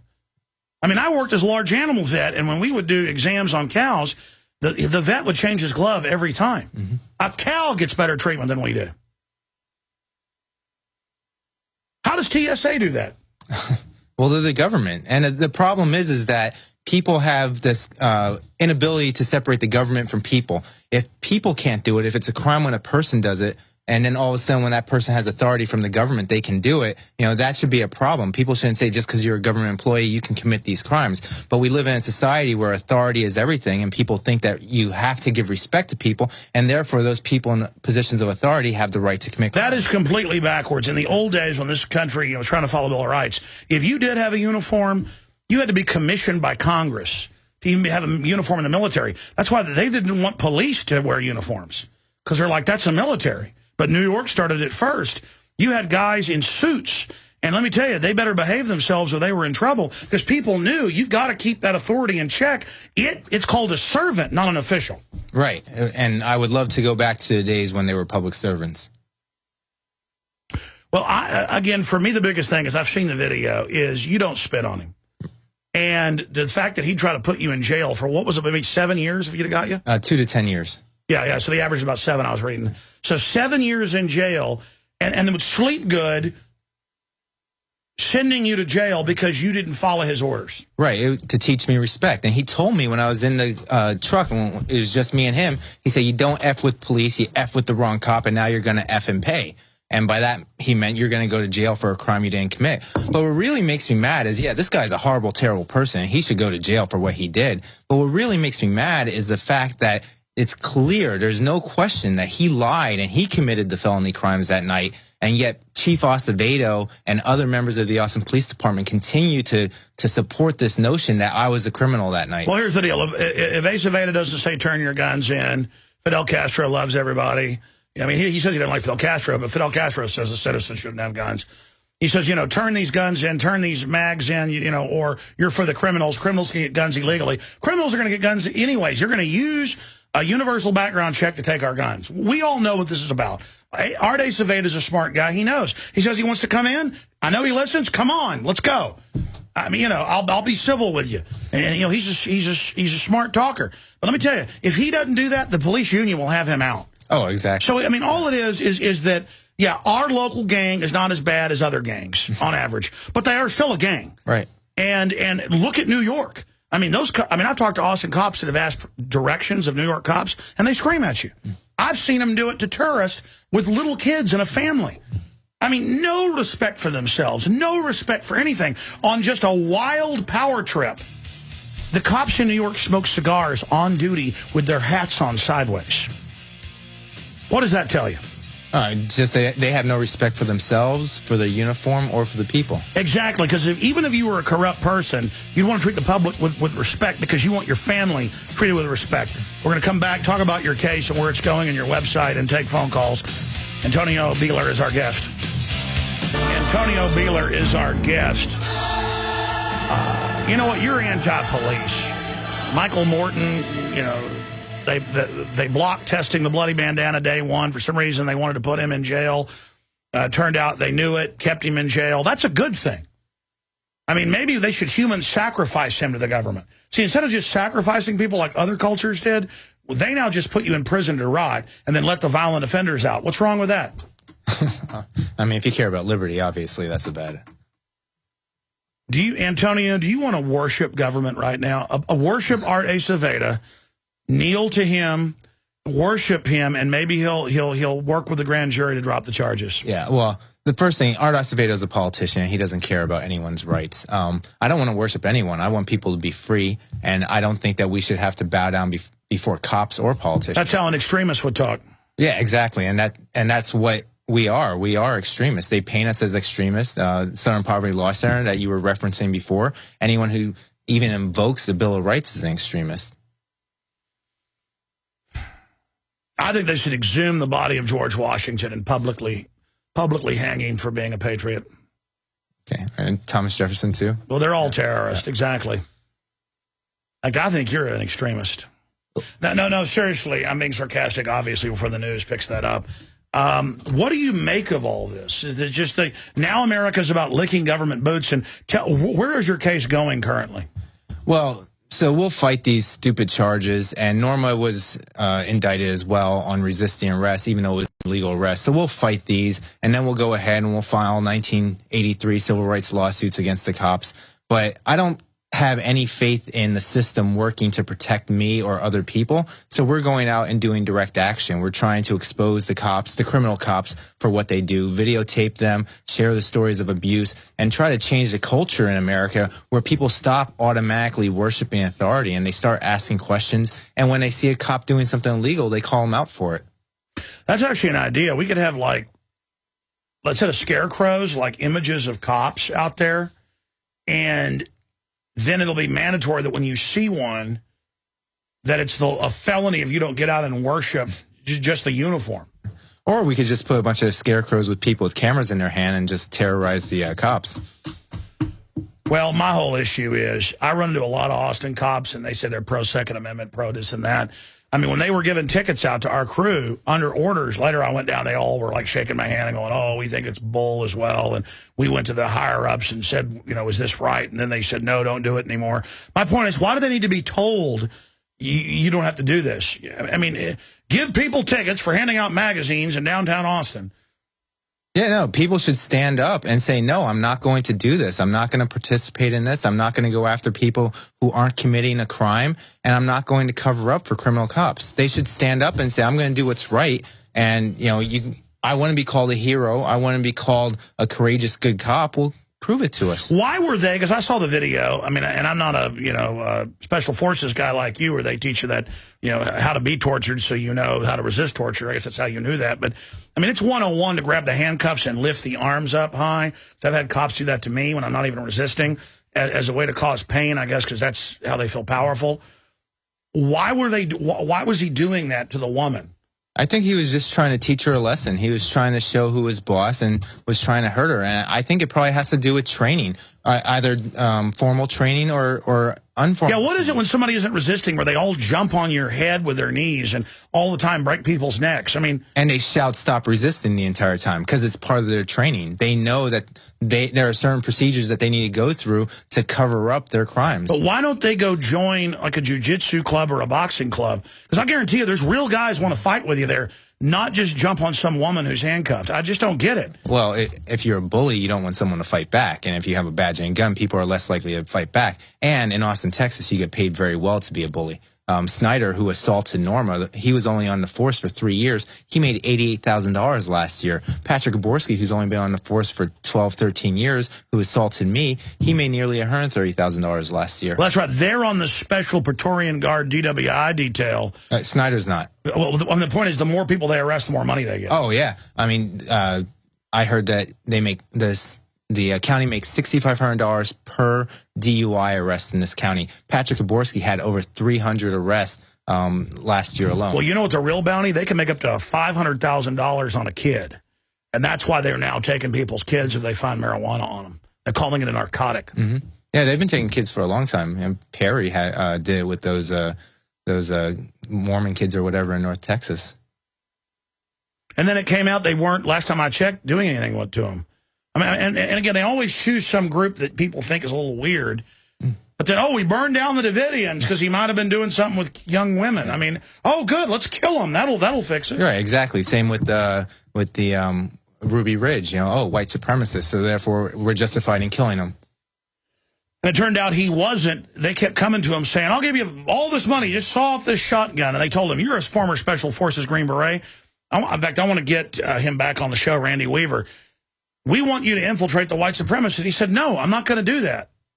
And so they set him up and then shot his wife holding the baby and shot the little kid in the back. Yeah, disgusting. And Lon Horiuchi was very proud of himself. I mean, listen, I'm not that tough of a guy, but I've been in a lot of fights growing up in Dallas. For whatever reason, it was rough compared to this town, which I love the fact that people aren't getting in fights over nothing. But my whole deal is, if like some big guy's acting tough and, doing stuff, I like start thinking about what I'm going to do to him, how much I want to fight them because they're bigger than I am. It's just an instinct, I guess a Napoleon complex you could call it. But, I mean, it's like, I'll show you, like Yoda to Count Dooku or something. But I couldn't, but then it's embarrassing if someone's weaker than me to even imagine doing something to them. And then I see with thugs throughout history, they get more excited the weaker you are. Mm-hmm. I mean, these guys were so manly, they'd want to, like, go get in a bar fight with, like the real deal. Yeah, and we've seen it before. We've seen the cops become extra aggressive towards the smaller women that they deal with. And Patrick Gaborski has a history of abusing women, and we're going to expose that as well. What's your proof? Well, we have people who've been afraid to come forward because they're afraid of the Austin Police Department, but we have contacts both through direct contacts and through defense attorneys who know that this guy's been abusing people for years. Every defense attorney in town knows who he is, and we're going to expose that. And so now they've indicted you. Yeah, they've indicted me. Fortunately, it's not for the felony. They just threw a bunch of misdemeanors at me. Same with Norma. Same with another woman who was arrested for filming cops. But I knew a guy who was a Home Depot manager. I mean, he's been on the show before, but he got pulled over, and they said that he'd thrown a cigarette out the window, which, if I go from memory, he hadn't even done. And it's some famous cop. He's like a captain now. And there's squad car video of this, and the guy's, he's paralyzed chest down. Mm-hmm. He has hand controls. And the cop goes, "What are these?" He goes, "Those are my hand controls." He goes, "Get out." He goes, "My wife's got to get out and get my wheelchair." But yeah, and he goes, "No, I said get out now." And he couldn't, so he beats him up because he won't walk. And then I see these TSA videos where they say to like the 90-year-old woman, "Get up," and she's like, "I'm dying of cancer." And then they drag him out and all this. It's like crazy people. I mean, I don't get. I just don't get it. Have you seen the video of them breaking pro-lifers' arms? I haven't seen that, but I've seen hundreds of videos of cops committing violent crimes over the past year, because once you get victimized, you just get consumed by it. Have you seen all the videos of where people are in wheelchairs and they say get up? Yeah, there's a really sad video of a woman who just dumps the guy out on his face. He's sitting in a jail in a wheelchair. Well, some of those cases we followed where they really are quadriplegics, the bones are like sponge and it breaks their bones. Yeah, it can't be good for them. And then they laugh at them as the person's there defecating and urinating all over themselves. It's like, what? Oh, you threw a quadriplegic on the ground? This is the new... I mean, those people should be run out of the police force, but no, they're not. Right, and all I'm asking is for the so-called good, courageous cops to step up and stand up to these bullies. Start protecting the people from these bullies. No one has stood up to Patrick Gaborski. I want someone to stand up to him, or Robert Snyder, or Martinez, who I saw a woman at South by Southwest because she tried to stand up for her own dignity. What happened? They were just clearing the streets at the end of the night, and he's like, get off the road. And she goes, I am getting off the road. And then he pushes her, and then she stands up, and she's like, what are you doing? And then he wrestled her down. 2 more cops joined in on the assault, and then you can hear other cops out there saying, stop resisting, stop resisting. It was completely absurd. I'll tell you what's creepy is I've been downtown to go see a movie at the Alamo Drafthouse downtown. Sometimes they only show films there, and I won't go on 6th Street. They got some nice restaurants down on 4th and stuff. And I've seen, like, cops with shaved heads, Satan tattoos on them, black gloves. They're like, get off the street. And then one time I looked and he goes, hi, Jones, how you doing? And I was like, whoa, that's a criminal. I mean, my immediate instinct was prepare for combat. You know, just that's a bad guy right there. And what's scary is back when I was in college, that was like the thug bouncers. Like, most bouncers aren't bad guys. You'd run into guys that were, you know, on it for a power trip, where you walk in with a really good-looking woman into a bar, and they'd go, what you doing, pretty boy? And I that's why I quit going down to 6th Street. Well, I'm not a pretty boy now. But the point is that, my God, we're just turning... I mean, we know North Korea, Mexico, all these other countries. You turn loose, you worship government, thugs get in, you never get out of it. Generations of slavery. I mean, we're going into this. And it's really crazy. Have you seen the shaved head? And I'm not saying everybody with shaved head's bad. I was down there talking about, you know, shaved head goons that South by Southwest reportedly sent out when the cops wouldn't do the wrong thing anymore. And then the code enforcers wouldn't do the wrong thing. They then sent goons out. You know, big guys. Just, you know, the point is, it's the muscle type guy. Some guy had a shaved head. He goes, hey, what's wrong with the shaved head? My hair's all falling out. Soon mine will probably be shaved. My point is that what is this? I mean, these guys not had their butts kicked properly? I mean, I just don't understand, like, wanting to dominate people. Well, it's human nature, and when you look at the... Not my nature. No, not yours. And there are people, if you have morals, ethical, groundings, you don't want to hurt people. Well, it's not even that. It's shameful to want to dominate people that are under your control. Right, but the Stanford prison experiment was one that showed us that when you give people power, authority, and control, that a huge segment of the population will go ahead and abuse that. 92%. I didn't know the number. But they began to desire to kill people for no reason. Yeah, and you have examples through military and whatnot throughout the ages where torture becomes a pastime for these people. Well, I mean, it's what happens when weak people take on the mantle of being men. Mm-hmm. You know what you ought to do with the Austin Police Department? You ought to, like, say, hey, let's have a charity boxing match. I guarantee you'd make $1 million. Let's say give it to children's charity or something. Not a CPS charity, one that maybe helps disabled kids. Yeah. I bet they'd chicken out and wouldn't have a boxing match. Would you have a boxing match with one of those guys? Well, some of those guys are pretty pumped up on steroids. Come on, I'll do it. I'll do it. I'll do it. It would depend. I boxed in college, and the difference of 20 pounds is huge, so, yeah. I'm not afraid. Well, yeah, I mean... when they're in the wrong, you can't stomp somebody in the wrong? Well, I'd rather stomp them through direct action, through, exposing... Come on, challenge him to a boxing match. Well, there's a guy in downtown named Vess who's, roided out. He's huge, and we saw him assaulting the victim of an altercation on 2 different occasions. That's a guy I don't want to step in the ring with. I don't think that's scary. I couldn't even wake up till the guy's twice bigger than I am. How many fights you been in? You've been in the military over there in Iraq. Yeah, well, unfortunately, I haven't been in any fights in a long time. I don't believe in fighting. You know, the fun... I'm not going to get into it. I'm just joking around.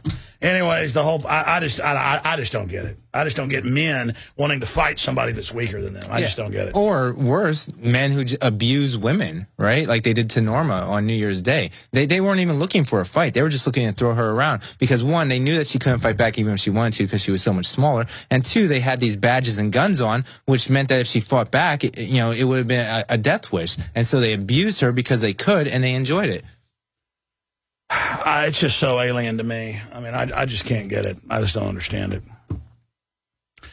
Have you noticed that it seems like they promote those people? Yeah, and I don't want to use his name because people take it the wrong way, but in the Dorner Manifesto, which I think was tampered with, but regardless, he made the point very clear that the people involved in the Rodney King beating are now the superintendents. They're up at the very top of the chain. Yeah, but it shows how twisted he was from that culture that he'd go shoot somebody's,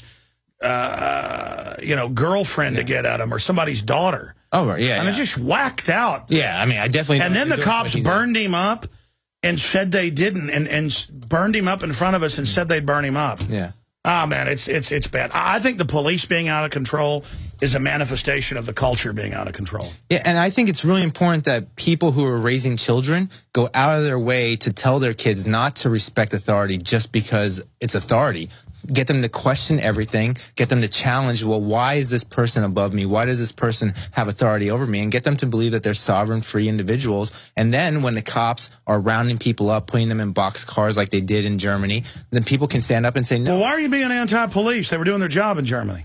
Yeah, well, that's the problem. Doing your job is not sufficient. If you're doing an unethical, immoral job, you should either quit or resist. I think you're going a little too far about Germany and Russia and China. I think it's a good idea. We turn all our guns in, worship the government, then they'll treat us nice. Actually, they won't. People say, well, I just grovel. They'll be nice to me. No. Bad guys will then get in that like to torture people. Yeah, I mean, when you give them an inch, they take a mile. Well, I don't know about all the specifics and all the cases and all the cops you're talking about. And again, I'll just be honest. And I'm not saying this because I live here, because I don't even live in Austin anymore. I live outside Austin. I've been all over the country. I know you have, too. I mean, let me tell you, the cops are a lot worse in other areas. Yeah. I mean, it is Creepville, man. Have you been around New York? I lived in New York, and it's degrees of bad. And what I'm looking for is I'm just looking for the good. No, I know, but have you seen it where like pot-bellied cops have sideways hats on smoking cigarettes? Well, I've seen the cops in New York do some pretty crazy stuff. But it's degrees of bad, and all I want are the good cops to stand up and start outing the bad cops, start arresting. But I mean, if we let the cop, and then Arte Saveda will like fire a woman cop because she punched somebody who was, I think, on tape spitting in their face. So then that's a crime of passion. I think they said because she lied about it. But then it's all about burning a few cops to act like you're doing your job. Oh, exactly. And so Arte Saveda will tell you, if you ask him about it, he'll say, no, I've fired cops before. But he fires them because they fail to tell the truth about how they committed a crime so that they can cover up for it. The problem with that female officer was she wasn't honest with her chain of command about what she did, so they weren't able to cover up for it. Patrick Gaborski, he did it the right way. He stuck to his lie, and he told the chain of command exactly what happened, and then they rallied behind him.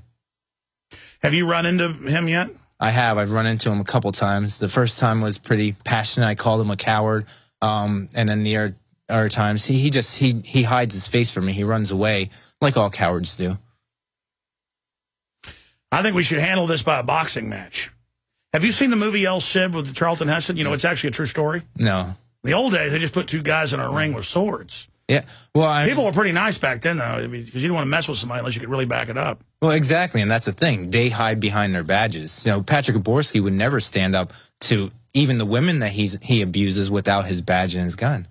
Now, come on, it's not abuse to like tackle a woman. That's friendly. You know, they twisted her arms. It was the torture move is called strapido. So that was definitely torture. But we have other stories where he chokes women, where he presses upon them when he's buckling them in, where he ripped a woman out of the car so hard he ripped the woman's sleeve off of the jacket. You know, and these are not one-off instances. These are just the stories we know about with Patrick Gaborski. Well, it's pretty amazing and it's pretty creepy. We're going to come back and take a few final phone calls. We'll cover where your story is going. AntonioBeehler.com, BUEHLER.com. I'm Alex Jones. And I just say turn all your firearms in and worship government. Oh, Mike in New York's been holding for a while. I didn't even read the screen. Daughter taken due to owning guns. Mike in New York. Wow, the child predators had their way with you. Tell us what happened, Mike. Yeah, thanks for taking my call, Alex. Well, it's a pretty long story, but I'll try to get to the point as fast as I can. I've been in and out of family court, and my ex-wife's been trying to get my daughter away from me, and finally she found a way. My mom's a pistol permit holder and grew up in a family hunting all my life, exposed to guns all my life. No criminal background whatsoever. In fact, speeding tickets I could count on one hand how many I have. I'm an ex-vet, which thank God they don't know about inside the court at this point. It's sick and perverted, Alex. And oh, I know. So they took your daughter because you own guns. That's the reason. They're demanding that I hand in a firearm that, in fact, was my father's, who is now deceased, and by law that goes to my mother, who's next in line, and I have two older brothers that are in line to actually receive that, and they're demanding that I steal, in essence, this rifle from my mother to hand it into them. So check this out, to get my daughter 2 hours a week at a family center under supervised visitation because I'm a threat to society. Meanwhile, I have no record, like I said. Now, has your daughter been handed over to the CPS PBPs, pot-bellied? My ex-wife has full custody over her right now. They took away all my parental rights. Okay, so that's what's happened. Yeah, they use that as a tool now. If the husband has guns, in the divorce, the guns are automatically taken. And that's what they're saying. They're not saying take guns from mentally ill people that have been adjudicated, that think they're St. Jerome, to quote Ghostbusters. They are doing this literally across the board. And people, I shot a special report last week, headline, gun confiscation and mass arrests have begun. And I explain it's going on everywhere, but it's not being announced like it's a big deal. And people are in the comments going, you fearmonger, there's no mass arrest. Folks, they are arresting millions of people a year for marijuana, and tens of thousands have their kids taken permanently, gone. Okay, there are families on the run because they supposedly got caught with a bowl of marijuana, engineer vets. I don't even believe that, folks. And again, I'm the first guy to give the, quote, police the benefit of the doubt, but when the system's so corrupt that I grew up in Dallas, where the sheriff later went to jail for drug dealing, and that's what I was death threatened over, was talking about it, because, I didn't like drugs. I'd be at parties and drugs would be delivered by the cops and by sheriff's deputies, and, it was just so insulting to have them then pull us and our buddies over, and I don't want to get off into that whole story. I'm really sorry to hear... the cops would pull us over, want to search the car, and I'd go, you deal drugs. Well, we all went to jail. It was just, I'm going to teach you respect, boy. Respect, you're a drug dealer in a monkey outfit, in a Santa Claus outfit, in a Captain Crunch outfit. It's ridiculous. You dress up in a uniform, even for a masquerade party, and everybody kisses your rump. It's about what you stand for, people wear a suit and everybody suddenly, trust them. I apologize to all the callers that are holding. I've got to end this 4-hour transmission. I'm doing the nightly news tonight, 7 o'clock Central. If you're not a PrisonPlanet.tv member, you're crazy. The system does not want this going out. I hope you realize that. And it's your support of InfoWarsStore.com. It's your buying the books, the videos, all of it that funds our operation and gets you to the next level, waking up yourself and others. So be sure to go subscribe right now to PrisonPlanet.tv, and I'll be back tonight, 7 o'clock Central, with InfoWars Nightly News. Great job with the crew in this 4-hour transmission. I've only begun to fight. I'm Alex Jones.